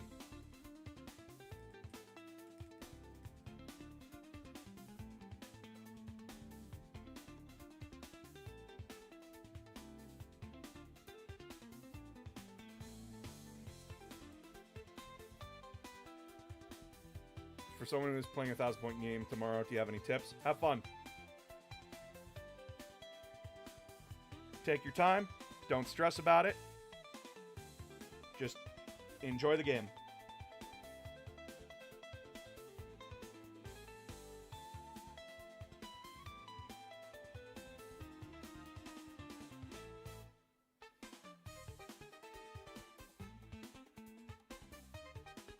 And it's okay to look over your rules. You're new.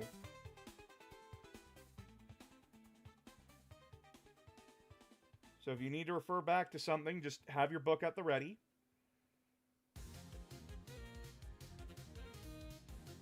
And go from there.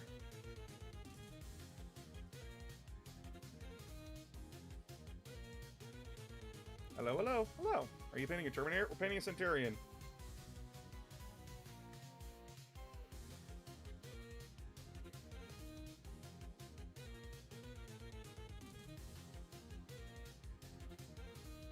We're painting the unit that's basically like, hey, I heard you like Space Marines, so I put some Space Marines in your Space Marines.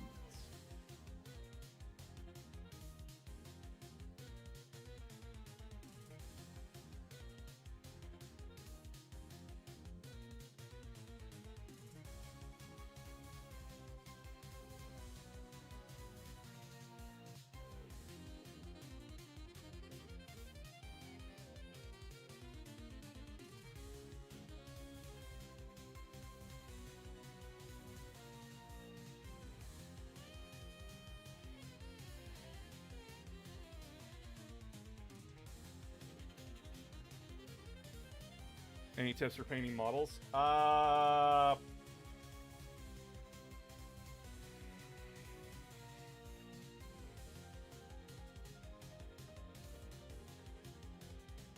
not really good at giving tips for painting.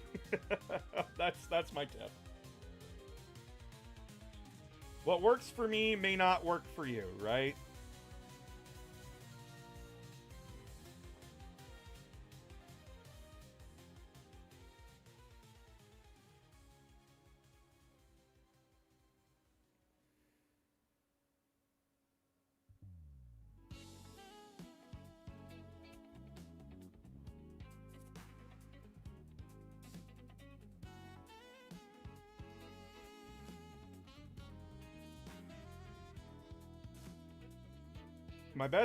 My best advice for painting, though, is that never compare yourself to the people that do this for a job, right?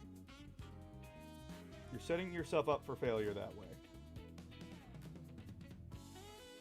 Because then you're holding yourself to an unreasonable standard.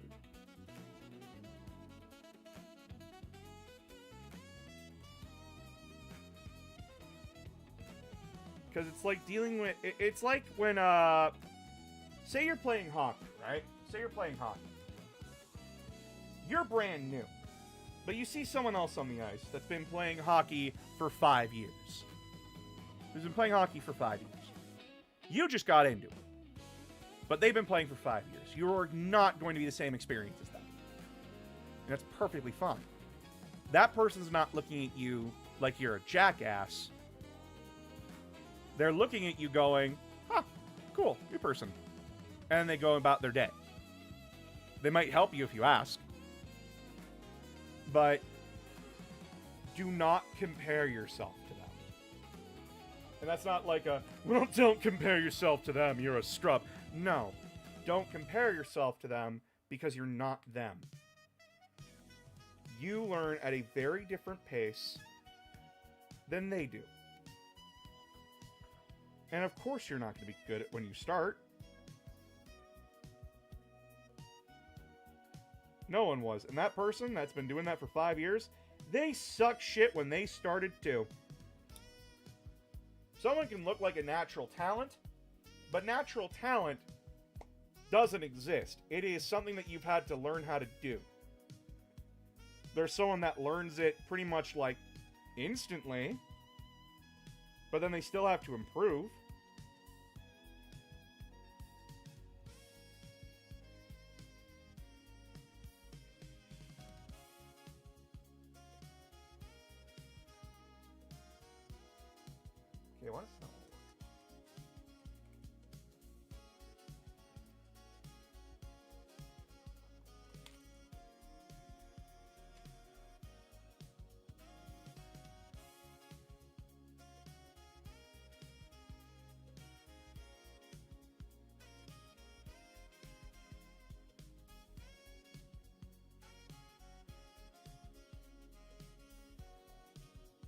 Hey, listen, if need be, you can just say you're Catholic. Catholics, thanks to the Pope, you have a way of saying like, nah, I don't need to use AI. I'm religiously exempt. Claim you're Catholic. Only if it's safe to do so, by the way. Don't.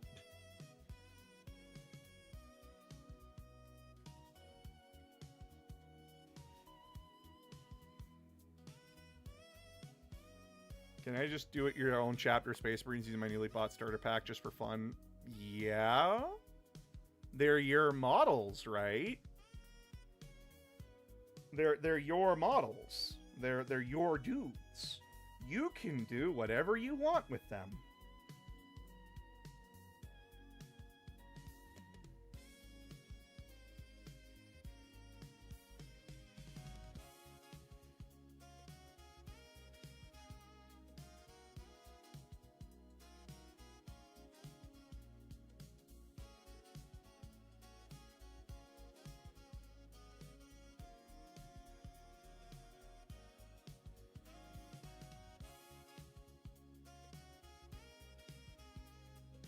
You do not have to follow the strict doctrine when it comes to painting. They're your models. They're your plastic.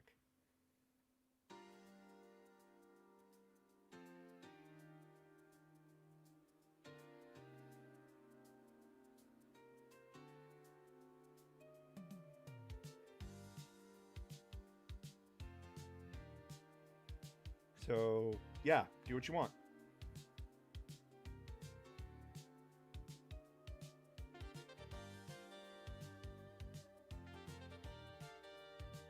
He's coming along nicely.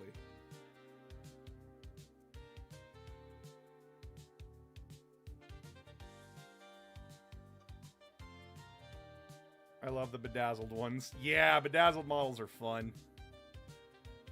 Are the Thousand Suns Sekitar robots actually AI machines in fluff, or are they spell-infused golems? Kind of both. Kind of column A, kind of a little bit of column A, a little bit of column B. Because they are based on the Sekitar robots from Horus Heresy.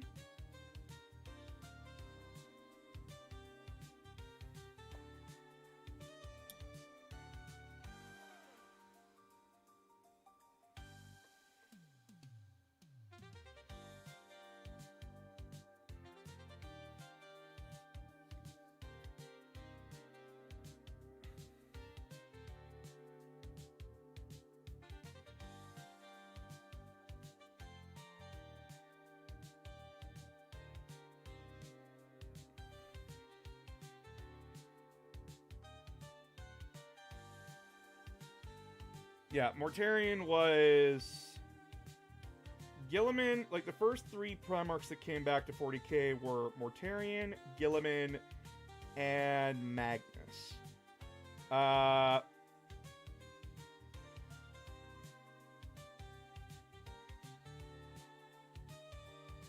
Guilliman and Magnus got their models at the end of 7th, beginning of 8th. And Mortarion got his model in 8th edition.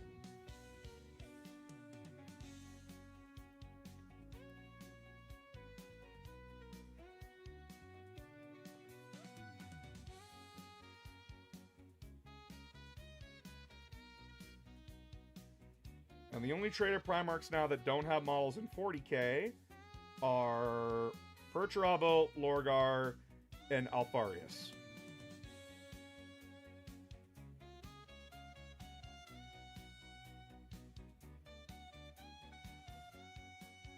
And I kind of don't want Alfarius to get a model, because it kind of beats the whole purpose of it.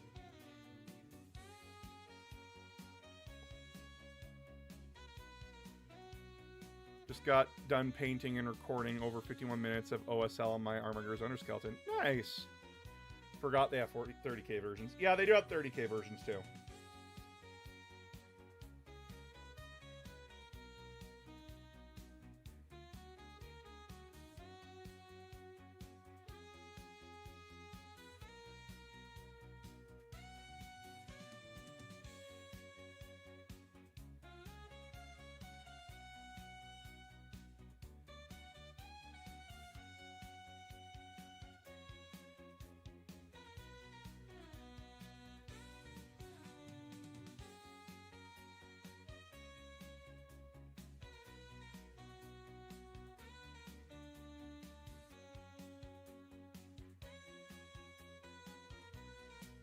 You can do an Alpharius model if you make it indistinguishable from the standard Space Marine outside of stats.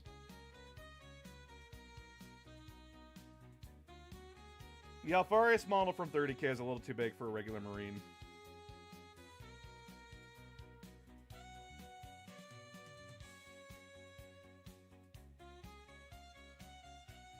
But then again, if you're not playing competitive, do what you want. So long as your opponent agrees to it, do what you want.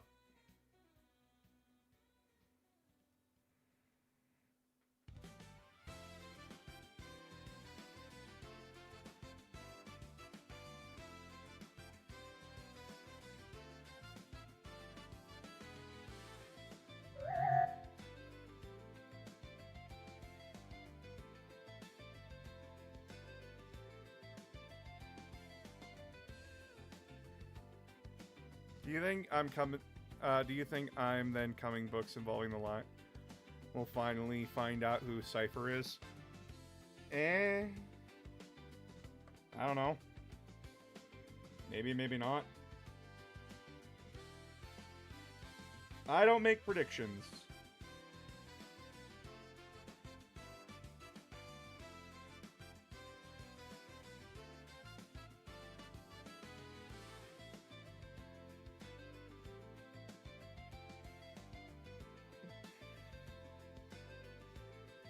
I don't like theorizing on stuff. I'm not a theory person.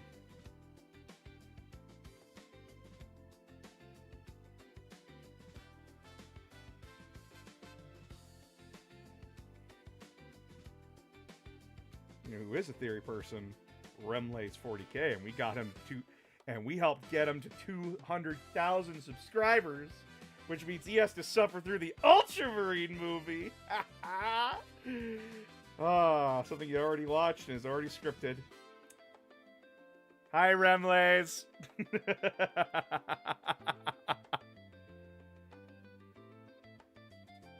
Nah, he's having fun with it.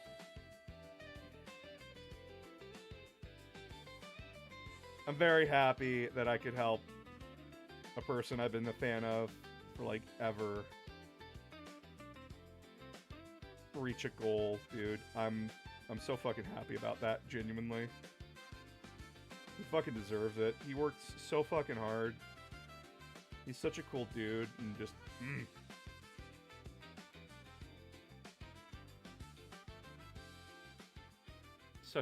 Such a cool fucking dude. Hello there. Hello. Which Chaos Goddess Perturabo and the Iron Warriors worship? The Iron Warriors are more renegade. They don't work. They kind of just like vaguely worship all four gods, but only for like an exchange, right? I do X so I can get Y. Do we know what Demon Prince Perturabo is of? We don't know. That's never been stated. If they ever release a model for him, we'll probably find out then. But until now, we know really nothing.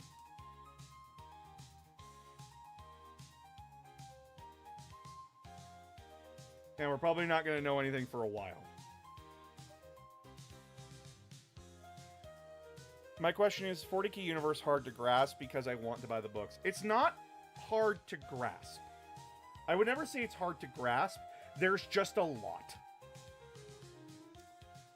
There's just a lot, and it can be intimidating. However, this is why I made this my job. I am the man at the counter at the store or at the bar. You then ask me like, "Hey, I'm into this, this, and this. What would you recommend?" And then I point you in the right direction. And then I hope that was enough for you. So that way you can take your 40k journey at your own pace. Because my pace is not your pace. It's not hard to get into. It's just, there's just a lot there, and it can be kind of head scratching to figure out where to start.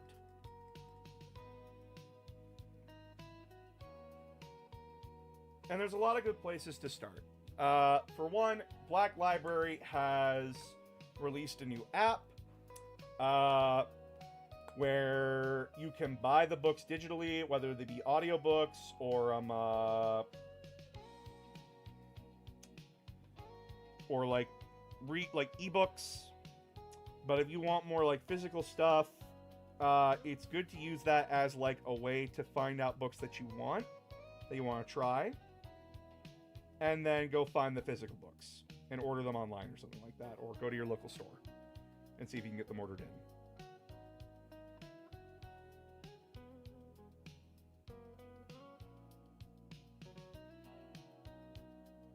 And I will always recommend people go to their local store and order it in if they like physical books more. Do you have a specific cult of the Cult of Nines within the Thousand Sun? Cult of Time. The Cult of Time is my favorite. Mostly because it's very funny watching them do stupid shit.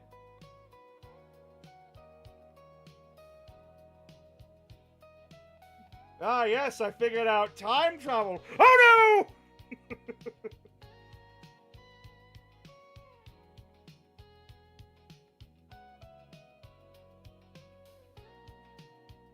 Love Thousand Suns. Love my fucking stupid idiots. Oh, they're so funny.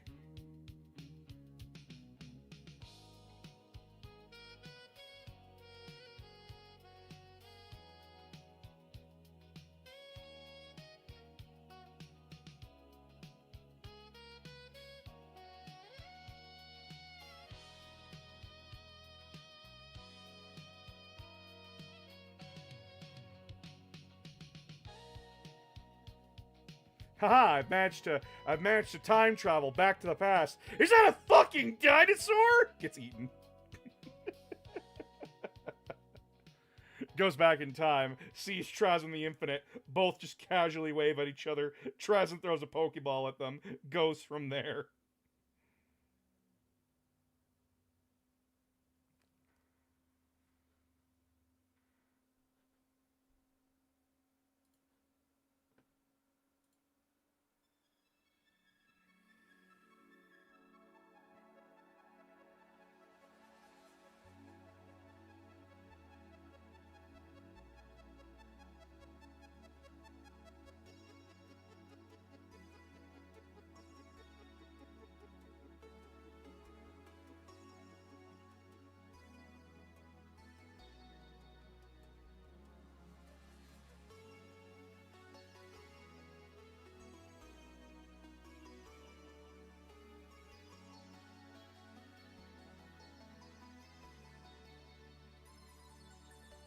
Trazyn would have the TARDIS just for the lulz.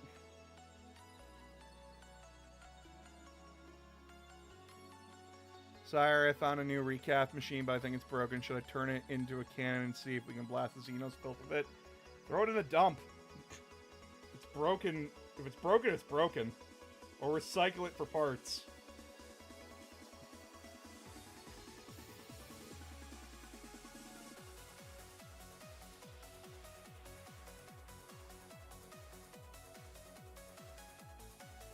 Yeah, I'm not your lord, I'm a fucking dude.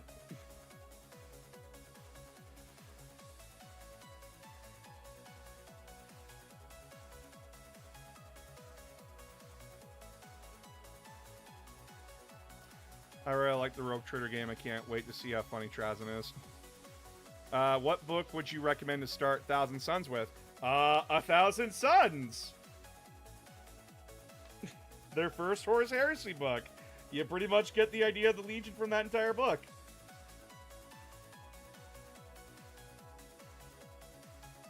Because the book's their backstory. And then after you read A Thousand Suns, you follow the Ahriman series. That's really all the books we have in modern 40k for Thousand Suns.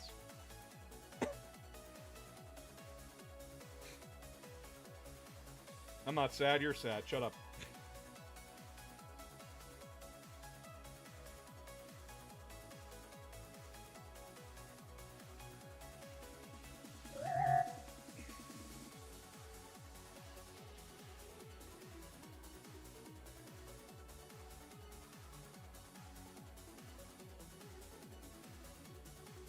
What wins or losses do you think could be on the horizon for the Imperium? I could see them finally telling Harkin Worldclaimer to fuck off, and then Harkin Worldclaimer's just stuck in the Nachman Gauntlet. Like, that's just a perpetual motion. Like, that's just a perpetual fight machine. Like, he can't break into Imperial Sanctus. Like, his plan fails. Barely. And he's sent back into Imperial Nihilus, and then Abaddon's just like, well, you failed, little bitch boy. And then proceeds to spank him.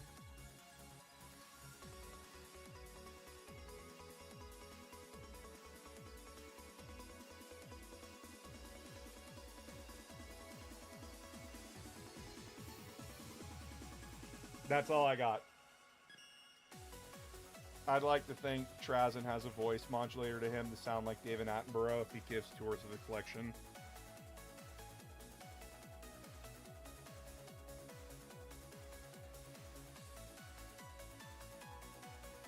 Personally, every side needs a massive buffs to continue the eternal stalemate. Free Isha, let the Eldar breed, Rust comes back and the Tyranids get worse, Gaz becomes a Kork.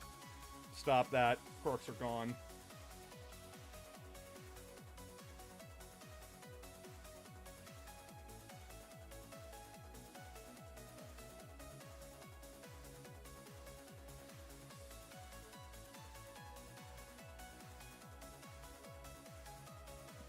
You don't just evolve...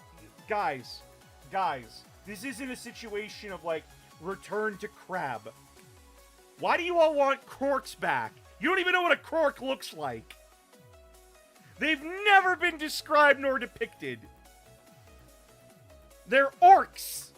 They're orcs that were a tiny bit smarter, maybe.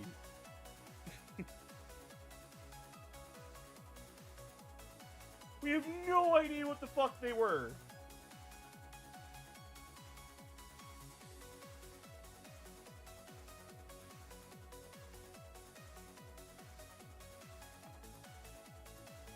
And Ghazi shouldn't be a Kork. He's the biggest, baddest orc.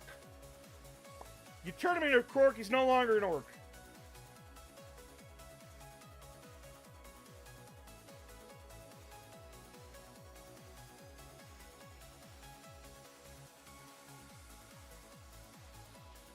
Don't touch my boy.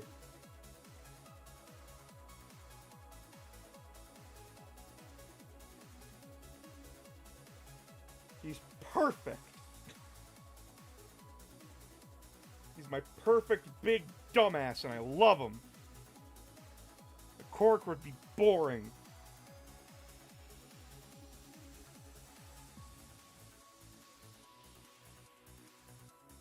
The orcs were the Krorks, but the orcs are clearly superior. Because if the Krorks were so good and cool, why did they become the orcs then? Just a natural straight upgrade. Just a perfect upgrade.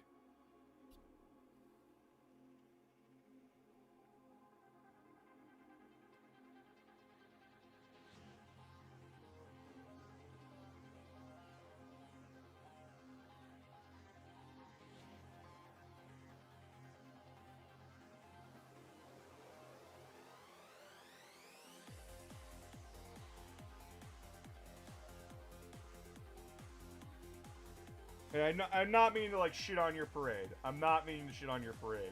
My brain's just like, And that's a personal thing. That's a personal thing to me. I do not like the idea of, like... The idea is that the Krorks became the orcs. There's no, like, you don't hit the reverse button on shit. That's like man becoming fish again. It doesn't happen.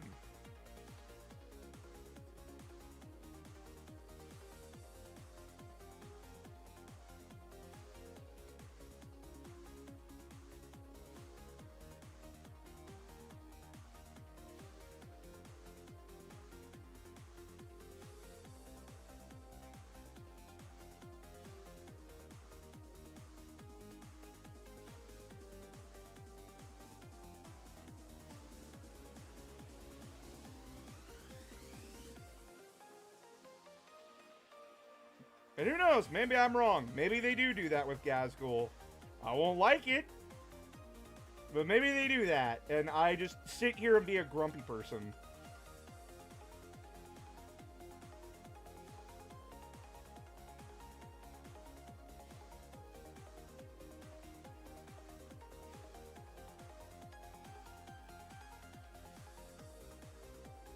But so far, it doesn't look like they're going to do that. Their 1,000 Suns are slowly dying because it's not just the rubrics that are dust, but the Sorcerer Marines are also becoming dust, because besides Arimon's first rubric... No, that's not happening. The 1,000 Sun Sorcerers were empowered by the first rubric. Any of those with weak psychic powers or no powers at all, or very negligible powers, were turned to dust. They're not dying out. Recruitment's a lot harder for them due to their gene seed, but like...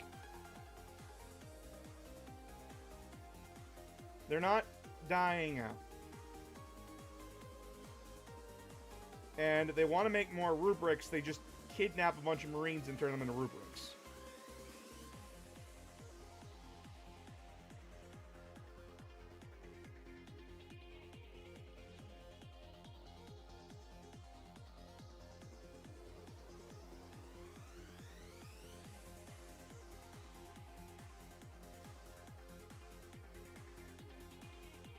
Because the rubric of Arimon is a replicatable process.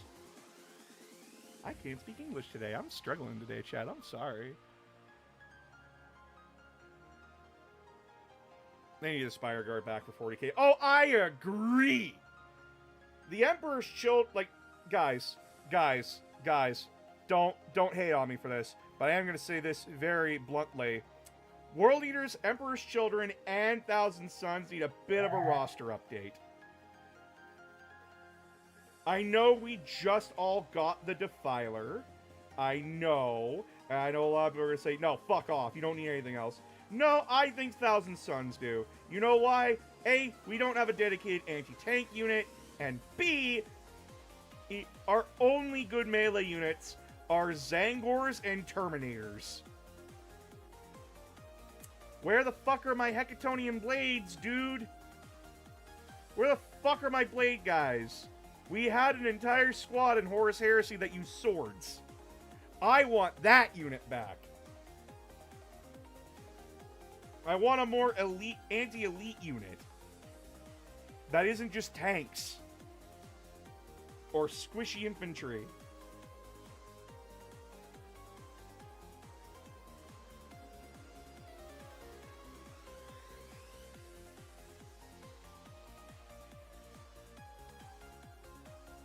I don't want to be boring!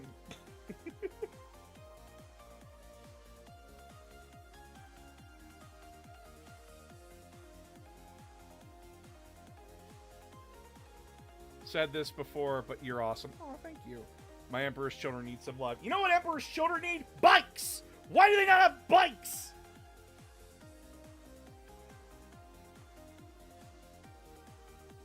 Why do they not have Praetors? Why do they not have Chaos Land Speeders? Things that they would have!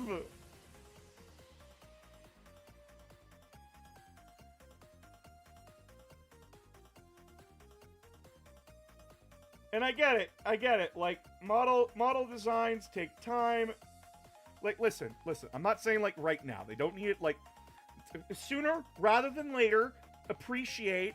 But I think Emperor's Children need bikes. And I think Emperor's Children and World Eaters need their own unique Terminators. Genuinely. 1,000 Suns have them. And Death Guard have them.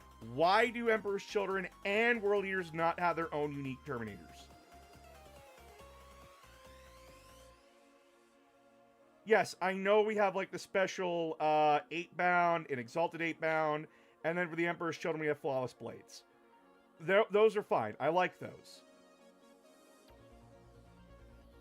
But at the same time, in the same breadth, hey, Emperor's Children need like, the Palatine squad back. And, you know, bikes. Bikes for them. And then World Eater's just like...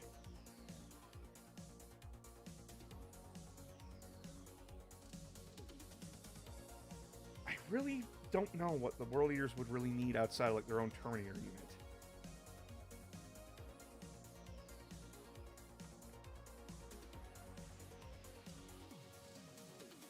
Oh, right. A Blood Crusher unit. Like a stampeding, like, their version of bikes is them on Blood Crushers. I think that would be cool for them.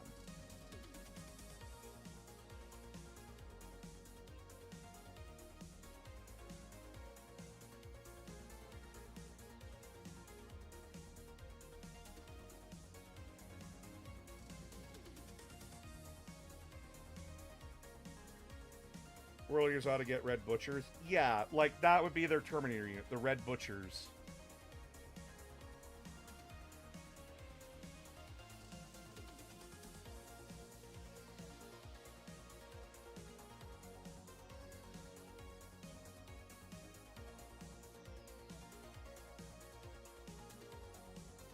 Essentially what I'm trying to say here, Chad, is I think, like, World Eaters, like, I think the Traitor Legion should get some of their 30k units in 40k. Just saying.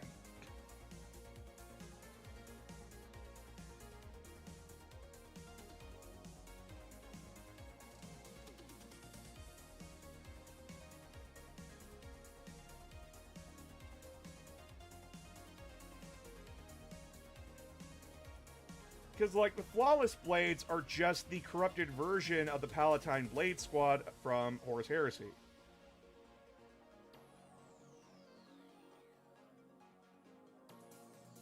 Which, by the way, that unit did seriously need a buff, and I'm glad they got a buff. Holy fuck. Flawless Blades are actually now pretty scary. They can hit pretty hard. But when they were first released, ugh. 3 attacks per guy? Are you fucking serious? Oh, but, like, they critically wound on 3s. Yeah, but if they don't kill anything, they take, like, you just lose a model.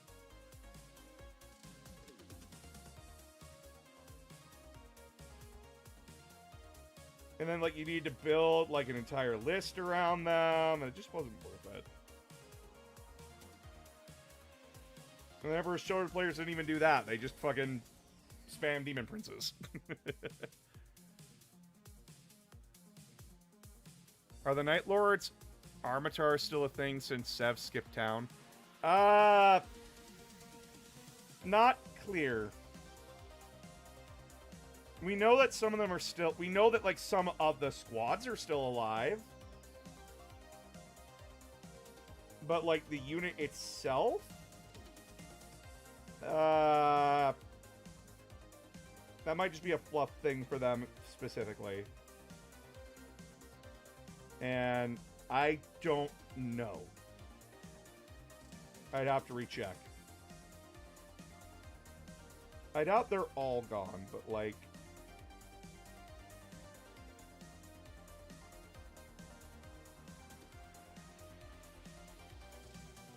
Not like the Night Lords kept tabs on each other, right? Chaos Legion should be the ones with access to different Terminator armor since they're still the ones largely using them. No, they shouldn't have like, Give me a moment. So the advantage the Imperium has over the Forces of Chaos is that the Forces of Chaos don't have a way of regularly repairing and fixing their shit. It's why they have to steal shit all the time. It makes more sense that the Imperium could restore Terminator armor, while Chaos can't. Because if you're trying to restore Terminator armor, you're probably either trying to steal parts from the Imperium, or you have to go and make a deal with the freaks in the Dark Mechanicum, which most Chaos warbands usually tend to want to avoid.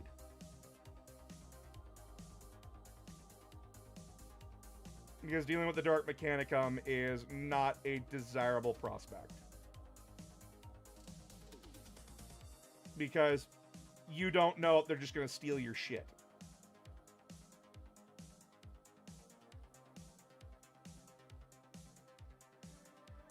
One debt to society later. Quick question. What unit character from Legends Legacy would you like to see make a comeback into play the most? Pedro Cantor? For Space Marines?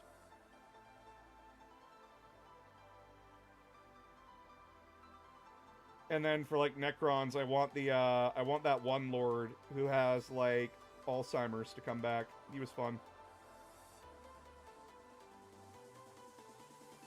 He was an interesting dude.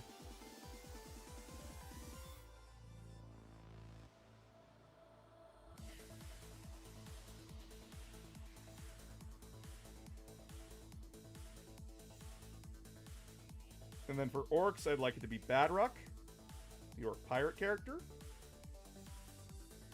Because if you're not going to put Blood Flag in there, you're going to put Badruck back in there, or else. I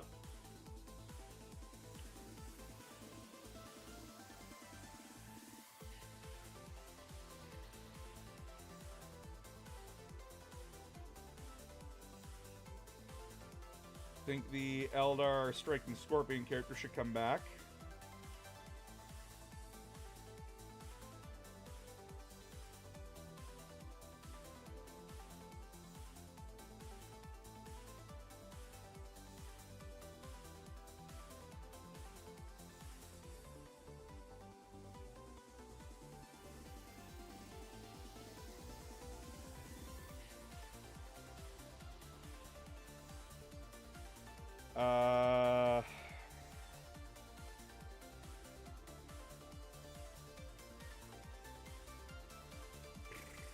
Who else? I think Grey Knight should get Brother Captain Stern back. Or at least Anvil Thawne, right?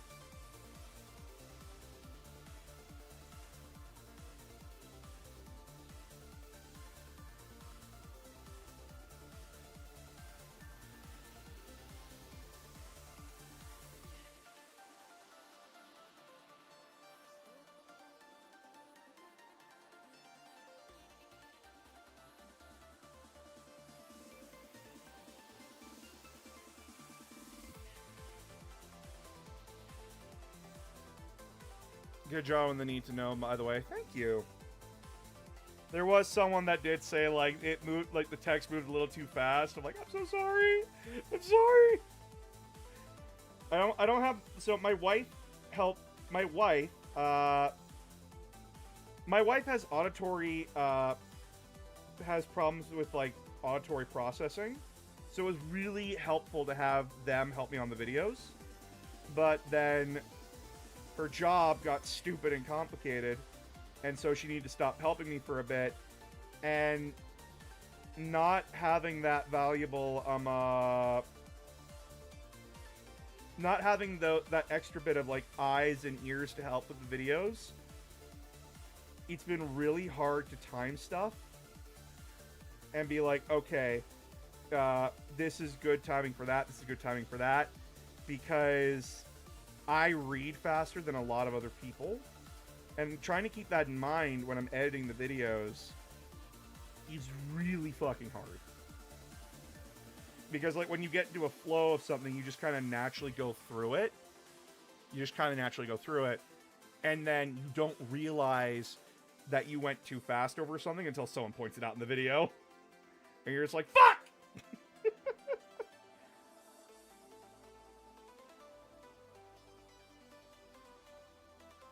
Because I want to make sure that, like, everybody, or as many people as I can, are watching the video and enjoying it together, right? That you're all able to understand it and comprehend it together at your own paces. And genuinely, if I miss somebody, or, like, something happens and it fucks up, I beat myself up over it a lot. Oh, shit, wait, what? How many? What? Hunter American Ice, and thank you for becoming a member.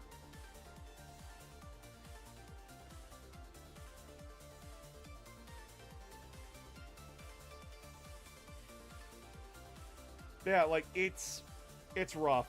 It's rough, right?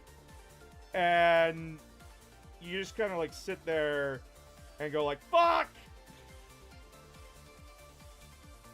Because I feel bad. I don't want people, like, being overwhelmed or feeling like they missed something.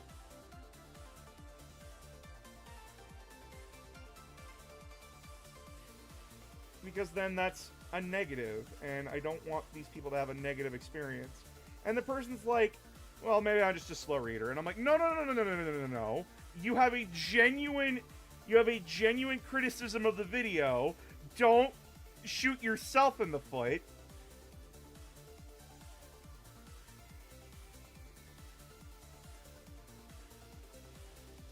If I need to I need to get better at figuring out, like, pacing the text portions of my video, right?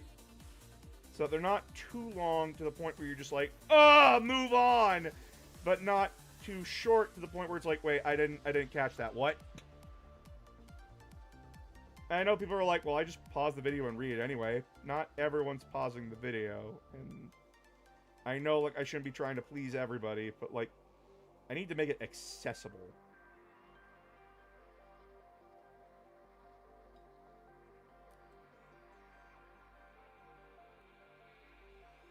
What is your favorite Thousand Suns model personally? I love the Exalted Sorcerer. I like the Infernal Master. I like the Infernal Master model a lot.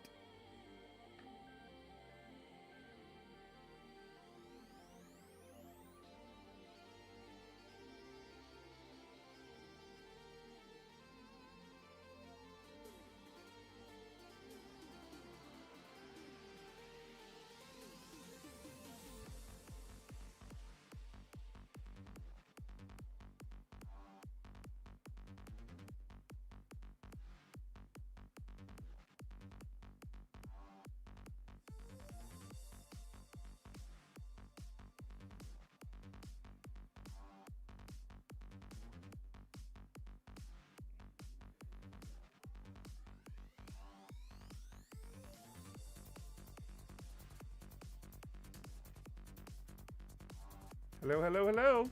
I'm new. Nice to meet you.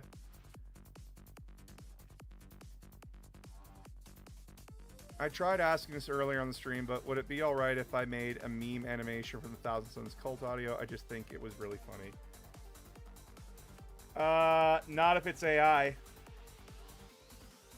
I do not approve of the AI remixing, and I fucking hate that I can't turn it off for shorts. I can turn it off for long-form content, but I can't turn it off for shorts, and I fucking hate that.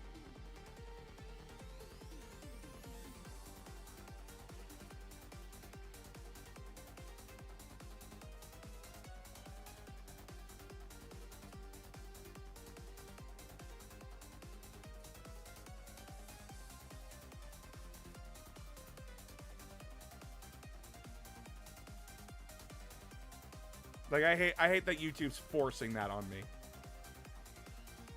I don't support AI. It'll be poorly animated, don't worry. Oh, thank God. I don't care if it's poorly animated. You put your heart and fucking soul into that shit.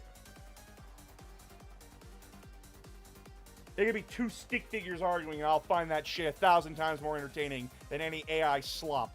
You do you, you fucking royal person, you. First stream, this is a lot of fun. I'm glad. Hexmark Destroyer is my favorite #1 design. Oh, that's awesome. Hexmark is a very cool model.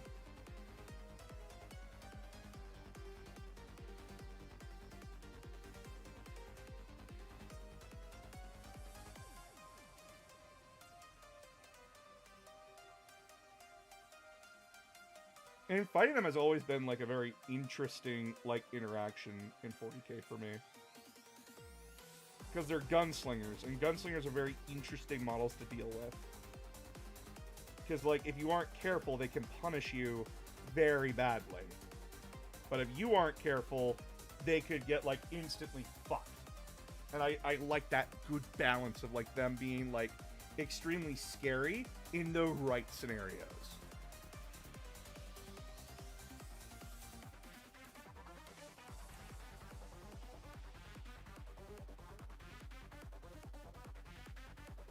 Good evening, at least for my time. How are you? I'm okay. I just got into Warhammer about 2 years ago. Vulcan, all the Salamanders chapters are my favorite. I was wondering if you do something crazy. Could you do deep video on Vulcan the Salamanders? We will get the Salamanders eventually in Need to Know. Once we're done with Genestealer cults, as I said, we'll be getting into the Imperium and like Forces of Chaos. But how it works with how I do videos now, because I'm an indecisive little bastard, and I struggle to pick stuff. So I leave it up to Patreon to vote on like what we talk about next. And yeah, the patrons get to decide what stuff we talk about. So if you want to say, like, we go from there. But Space Marines are something that like everyone talks about. And I'm not really adding anything by talking about them.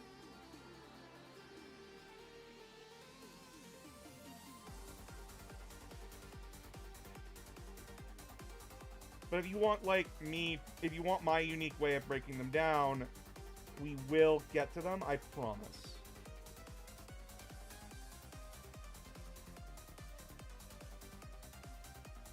But Need to Know has never been a deep breakdown of the faction. It's the need to know information to give you the starting point on where to go.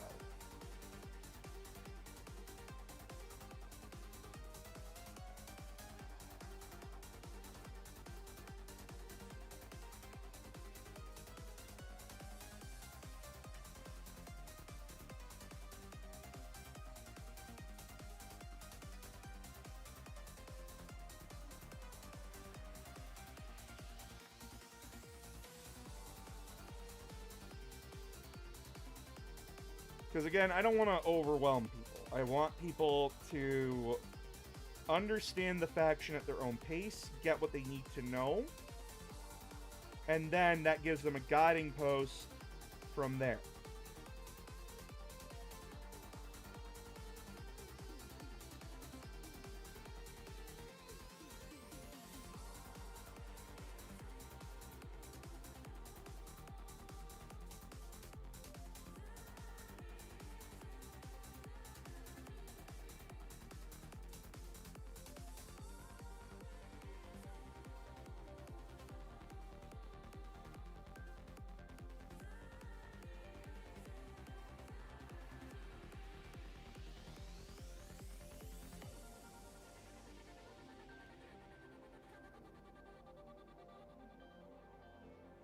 Guys coming together, holy shit.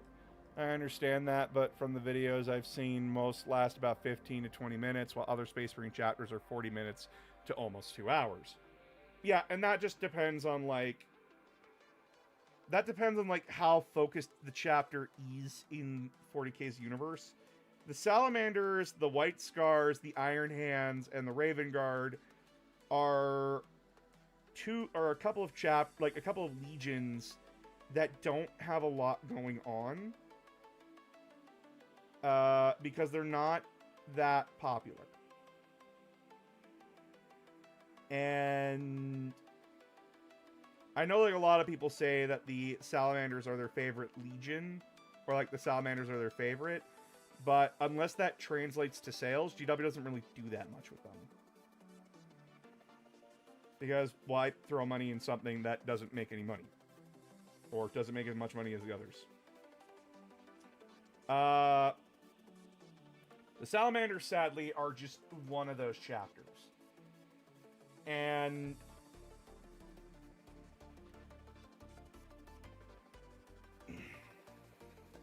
they do get love, do not get me wrong, but they're part of vanilla Space Marines. So that means, just like the Forces of Chaos, they get lumped into the same book as the Imperial Fists, the Raven Guard, the Ultramarines, the Iron Hands, and the White Scars. Which means they're sharing that space with those chapters.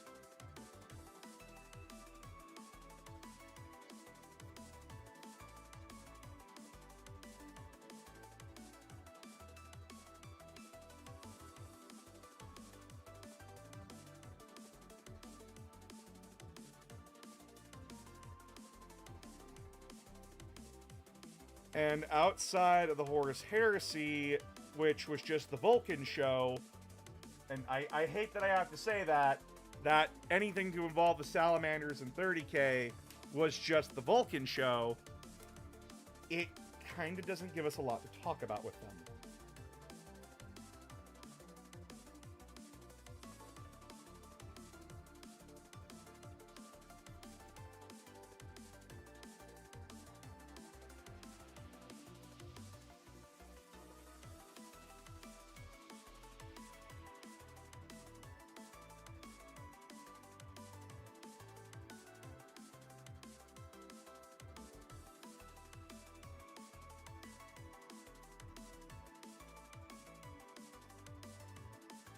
Whereas, like, with something like the Dark Angels, who are the first Legion, they're the first, like, they're number one, they have a lot of stuff going on with them, because they have the Fallen, they have, the Inner Circle, they have their, Chapter Civil War in the Horus Heresy, well, their Legion Civil War in the Horus Heresy, kind of a thing. And I know that sucks. I know that sucks to hear. But it's 40K, not every faction is going to be treated equally, and most sub-factions do not get the love that a lot of people feel they deserve. And that's just what's going to happen, right?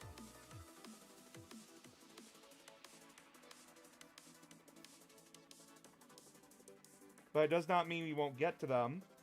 It just means that we're going to have to wait a little bit, right? Especially if people vote on stuff that's not them.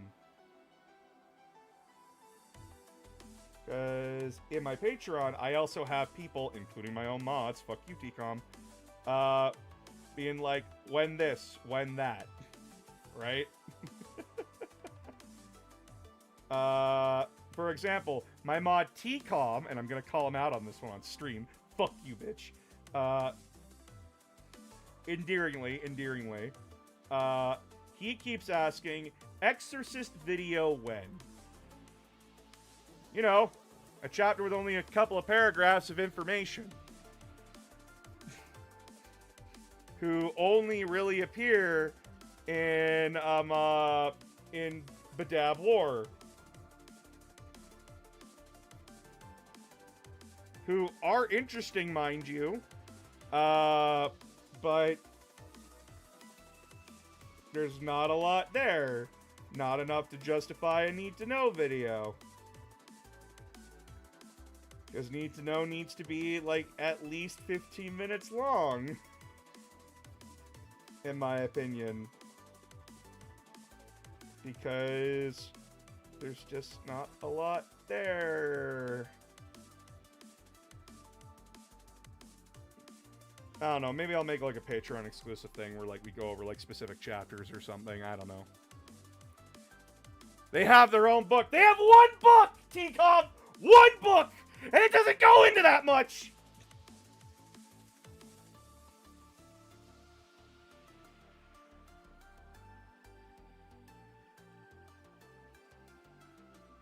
Fight me! 1v1 me on Rust, bitch, knife only!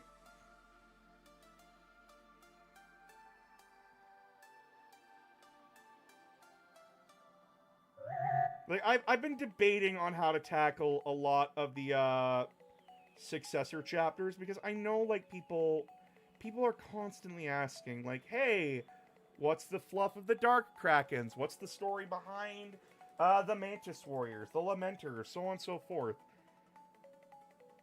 And the problem is that, like, when you're looking at it, there's just not enough, dude. Because everything you probably heard about them is everything that's on them.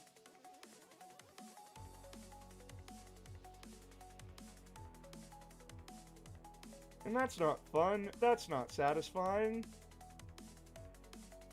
Especially if I'm just repeating the same shit you've heard.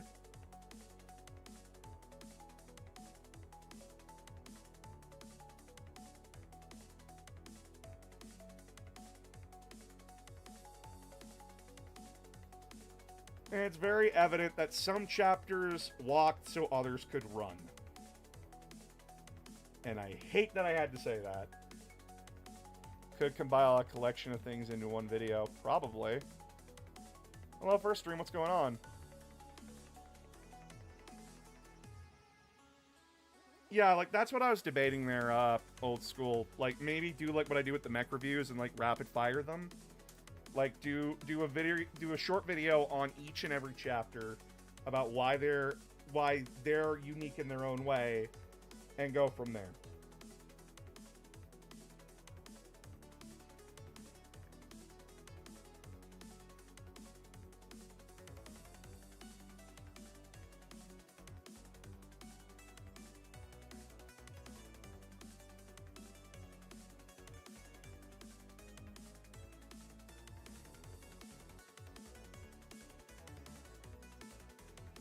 Like, trust me, chat, when I'm thinking of this stuff, I am thinking of it. And, like, I try to think hard on it and think about, like, what would be the best way to do this in a way that's not only going to help people know what they want to know, but also, like, make it entertaining. Because I don't want to be dry. I don't want to be, like... I want my channel to be welcoming and fun. And I know, like, I have a very dry sense of humor.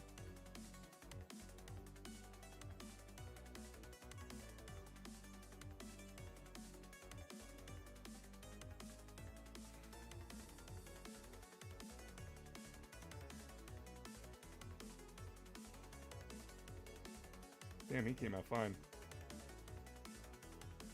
Damn. Like, actually, damn, I'm happy with this. It's not perfect, but, like, hey. Damn, he came out good. Like, I just need to do little touch-ups here and there, but, like, hey. Just join the Discord. Nice. But yeah, like, I have been thinking of ways to talk about these chapters, and I know, like, eventually I'm gonna have to do a video on the original Space Marine Legions again. Like, I do have a big video on it that I released a while ago.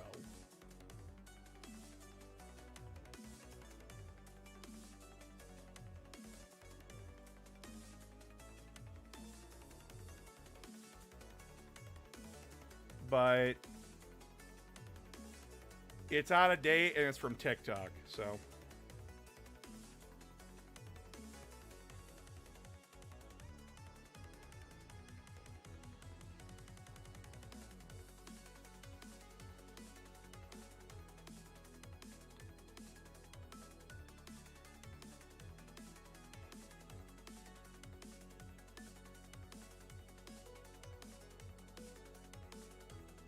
And by the way, chat, me and TCOM are very good friends. Do not take me saying fuck you as like a attack on him. The man's passionate. The man wants me to talk about his favorite things. Because he likes my funny magic words.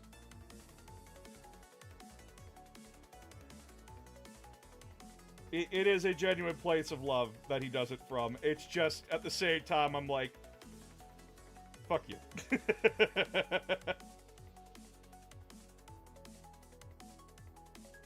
The unfortunate thing in chat is that he knows where I live. Unlike the rest of you, he can threaten me with common pipe bombs.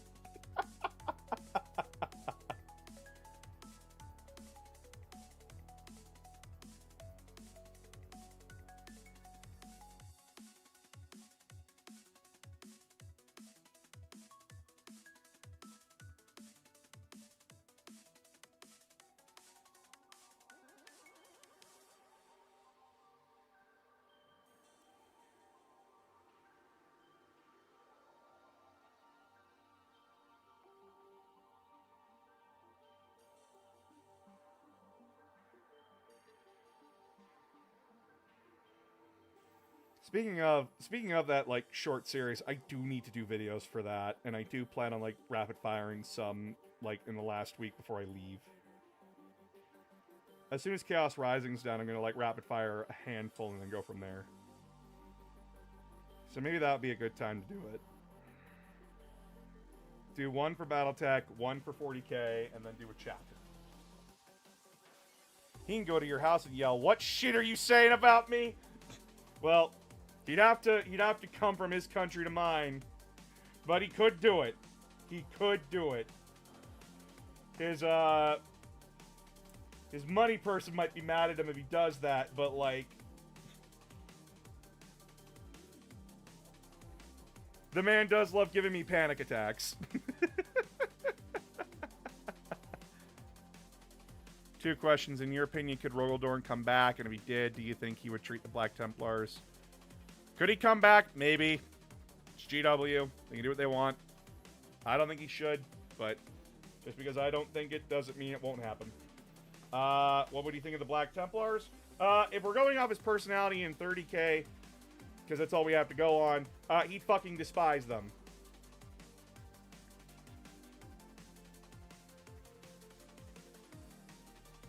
Because they're the antithesis to, like, everything he believed in.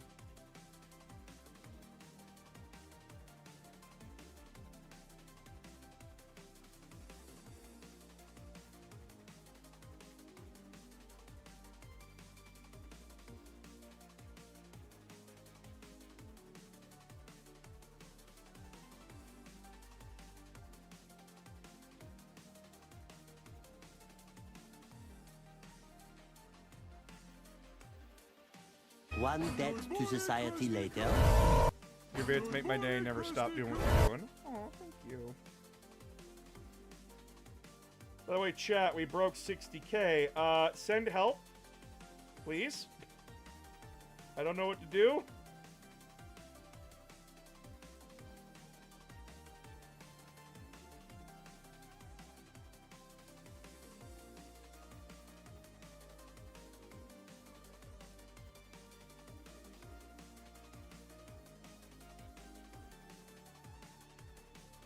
I appreciate the love and support. I don't know what to do.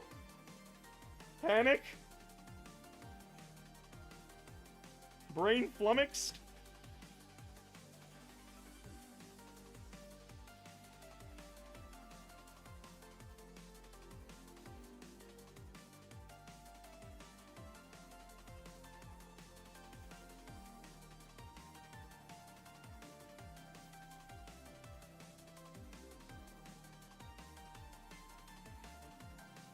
Also remember, there's Patreon and Twitch subs. Yeah, that's fair.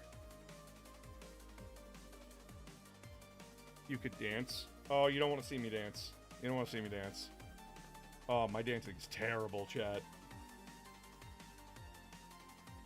I don't have the riz like Moist Critical does. Hit him with the shimmy. Hit him with the shimmy. Gotta dance with their balls, you know. Hey, with the McGritty. Finally getting the channel recognition you deserve. I don't deserve it. I have a weird thing when it comes to, like, people saying, like, oh, well, you deserve it. I don't deserve it. I'm glad that I'm being recognized. I'm glad that I'm being recognized. But I don't deserve it.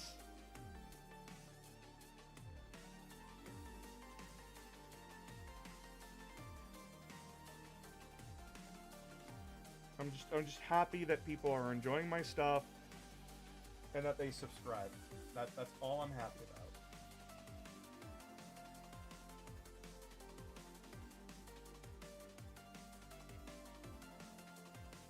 All that matters to me is that you all like my stuff and enjoy it.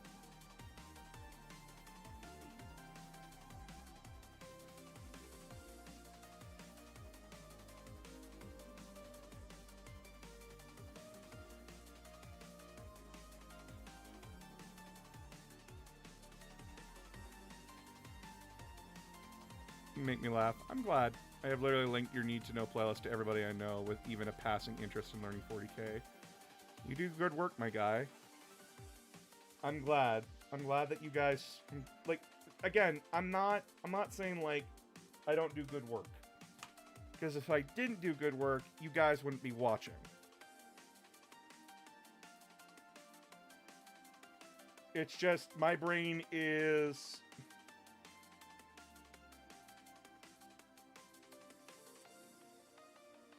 I'm not wired to think in that way, right?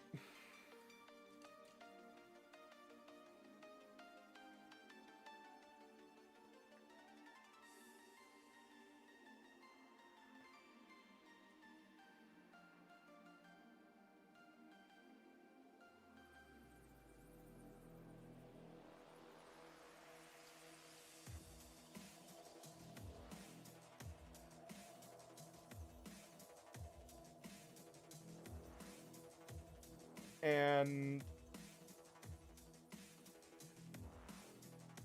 if I do a good job, that's all that matters to me. If people like it, that's all that matters to me. I just think, like, in my brain, like, it's not something that's deserved.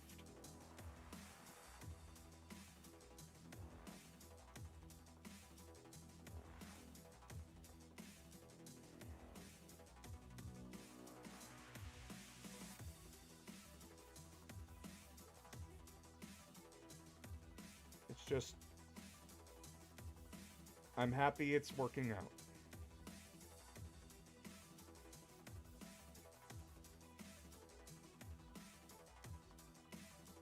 And I'm happy that I can make at least one person smile or feel good or give them something to listen to that they mildly enjoy. It's all that matters to me.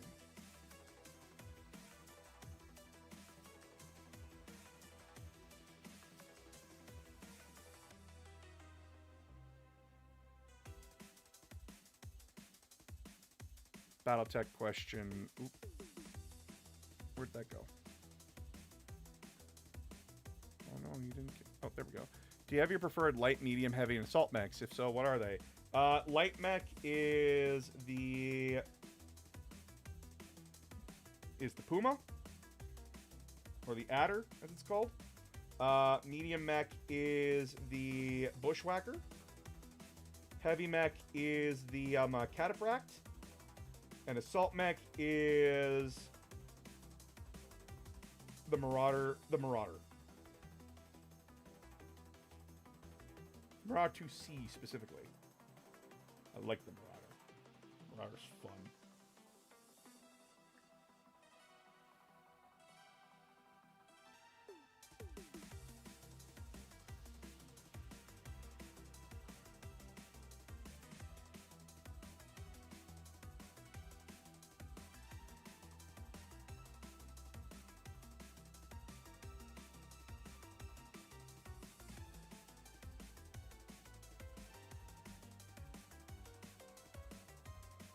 But yeah, honestly, like, my brain's just, like, I don't deserve stuff.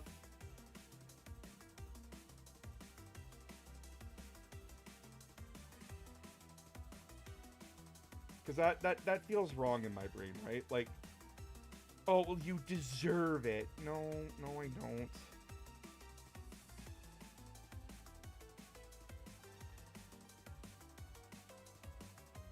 If people think I'm doing a good enough job that they want to watch my stuff, that is on them.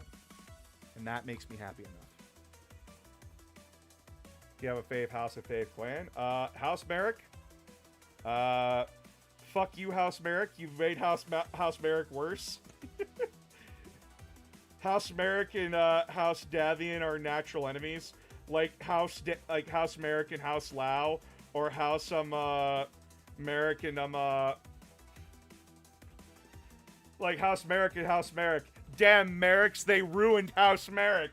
You Merricks are a contentious people. You just made an enemy for fucking life!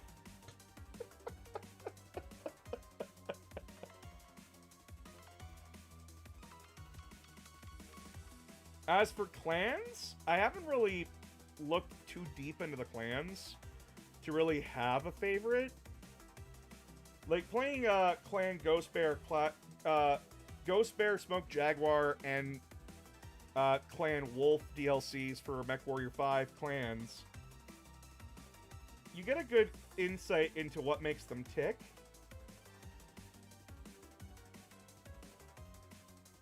But I never really found one where I'm like, oh yeah, that's my clan, right? You deserve a hug. No, I don't. You know who deserves, like, you know who deserves stuff, chat? You know who does, like, really good work? You know, like, does really good work? You know what? I'm gonna take this moment. I'm gonna take this moment, okay? You know, we're gonna take a moment, okay? We're gonna take a moment, chat. I'm gonna go, like, get some people that I think deserve some love and recognition. So, give me a moment. Give me a moment, chat. Give me a moment. We're gonna go to my Twitch. We're also gonna turn off my second camera here.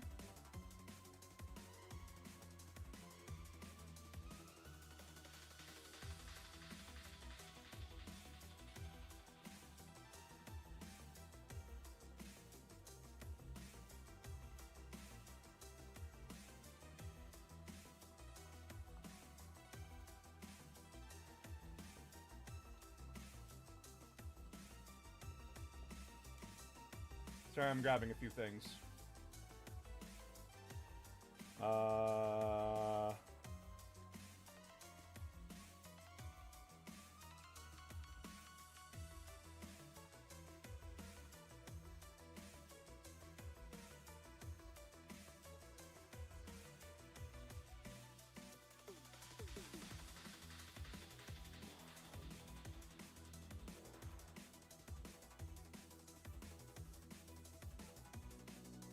I'm sorry, like, I'm grabbing a few things. I'm so sorry.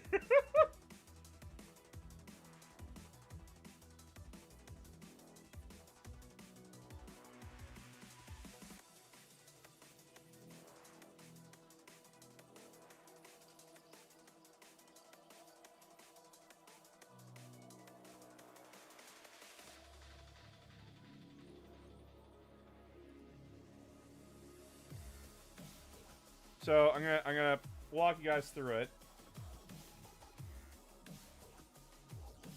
here for a moment.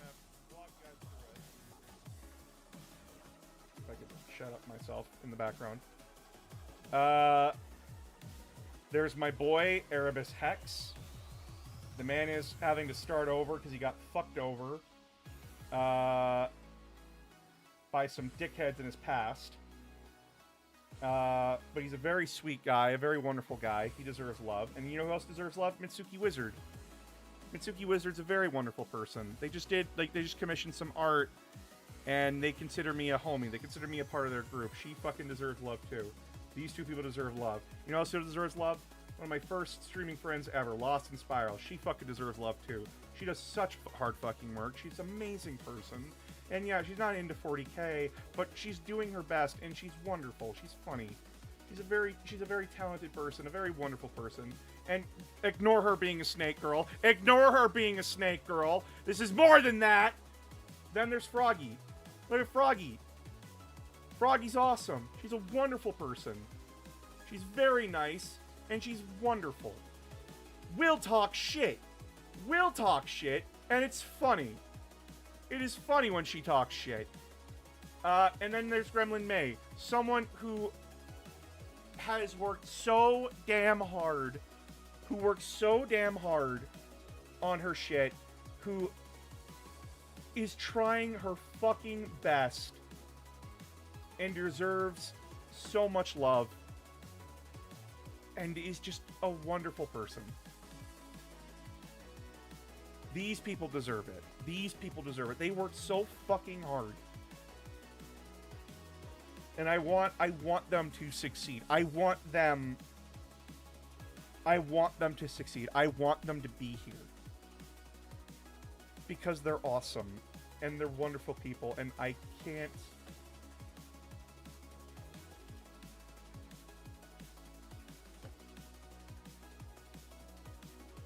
I can't just stand here and not say anything when I have an audience where I can point you guys in a direction, say, go sub, go follow, support them. They're amazing. They deserve it.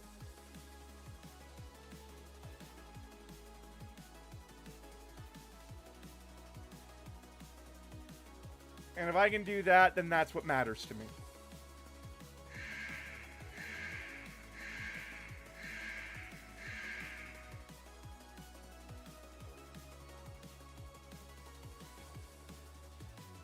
Because my friends got me to where I am. They supported me. They loved me for me. And they want me to be there for them. And I want to be there for them. Because they fucking deserve it.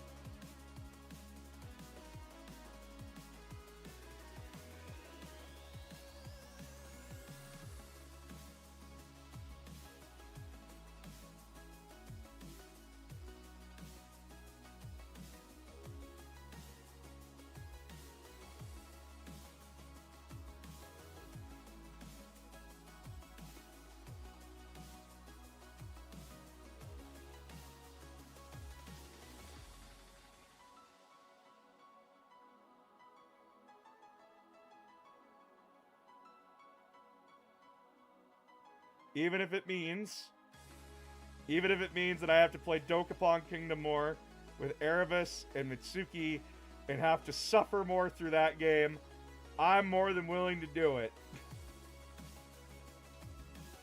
Because I love those guys so much, and they fucking deserve it.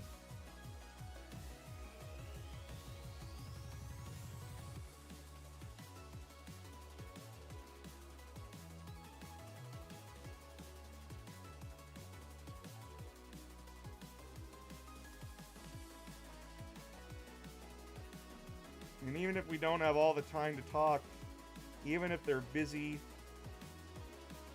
if they're like doing stuff, I'm happy that they're doing stuff. I'm happy that they finally have stuff where they can go and hang out and do the stuff that they want to do with other groups of people. Because they deserve it.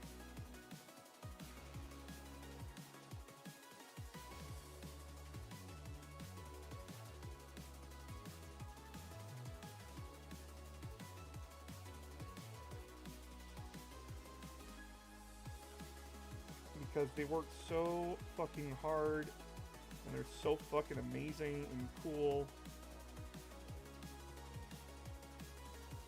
And I'm glad that such amazing, cool fucking people want to hang out with me.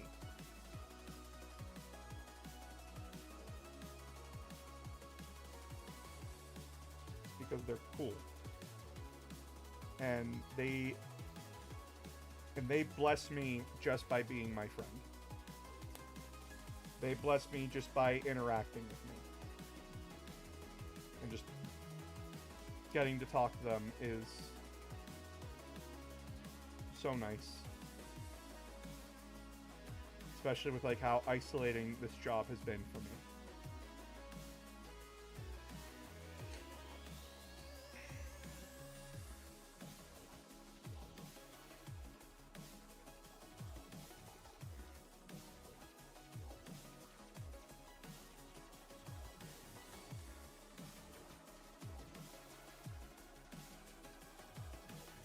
You brushes too. You work very hard as well. I'm not saying I don't work hard. I'm not saying that at all. I do work hard. And I am always trying to improve. But my friends also work hard. And if I can help them feel loved and appreciated, just like what you guys do for me, if I can do the same thing for them, then I'm going to do it.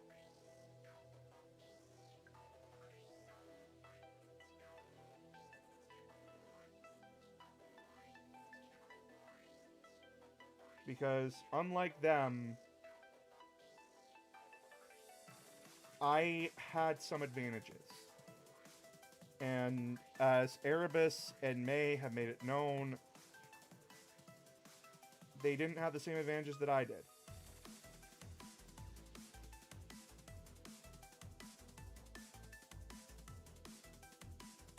And seeing my friends, like, cry and struggle because those same advantages that I had, they didn't. Nah. My friends don't get to cry. They're too wonderful for that. My friends deserve the fucking best. Because they are so fucking cool and so wonderful. They deserve success.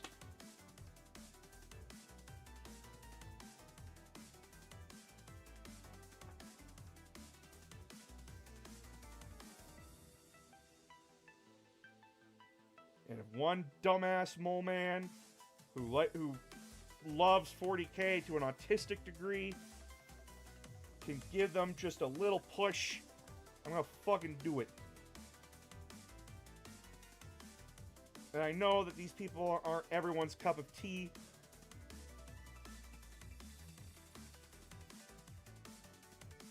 But you know what? I don't care.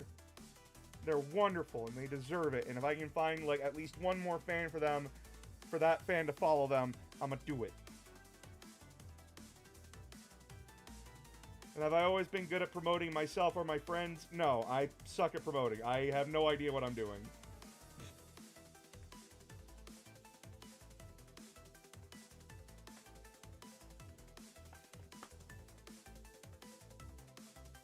Any chance you're from Connecticut? You look like someone I know. I'm not from Connecticut. I'm Canadian. Never even been to the state.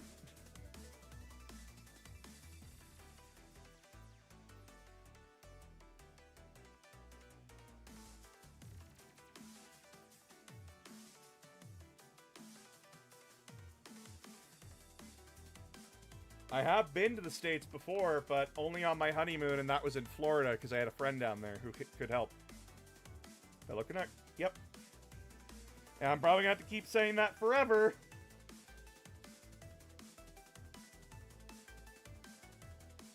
Because a lot of people don't know that I'm Canadian, and they keep ignoring the stuff that's like blatant Canadianisms.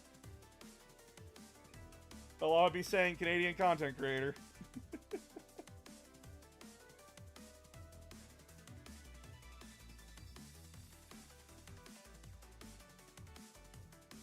I have people saying like, you don't sound Canadian at all. You don't have the accent. I'm like, but other people say I do. I can't fucking win here.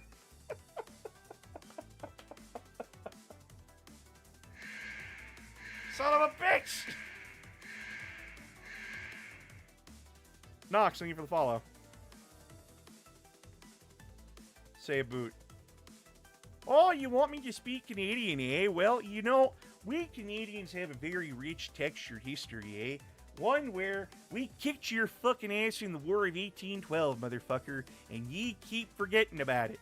So we're gonna do what we did last time and give you the good a boot, okay? Okay. I want everyone to understand that violence is always the answer when it comes to cans of meat. And he's done. It's not the best lighting, I apologize. One debt to society later. Good morning, Krusty Krab.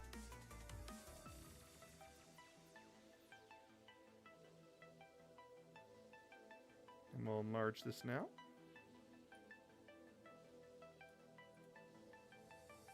Come on.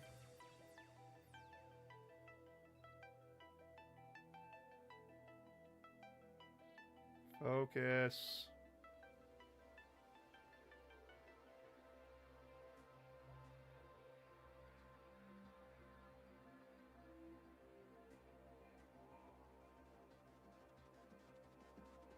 I need better fucking lights and cameras, dude.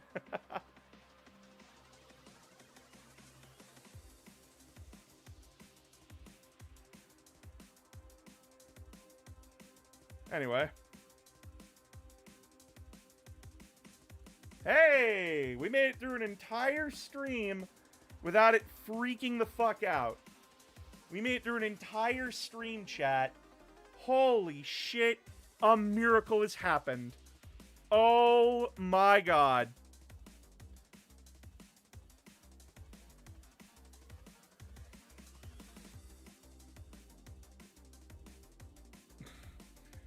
that Geneva, eh? What a nice girl she is. Just don't get on her list, okay? Oh, she tends to get very expletives about that. Listen, it's not my fault they were starving. I just didn't have food of my own.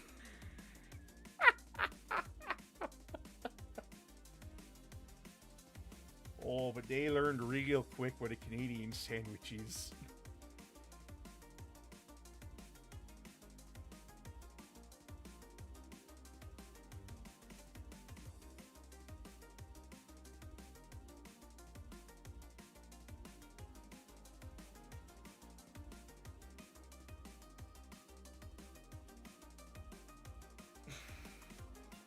Look, the first time is never against the rules. Yeah! Alright. Let's go say hi to Froggy. Let's go say hi to Froggy. Because as I just said, I want her to succeed. I want my friends to succeed. So we're going to rate into Froggy PhD, chat. If you're on YouTube, please go check out Froggy PhD on Twitch. That is capital F, lowercase r, o, g, g, y, capital P, lowercase h, and capital D. But, yeah. Thank you all so much for coming. I'm glad that stream fucking worked for the first time in a while. And, I'm glad that we could get a Centurion done. It only took 3 hours.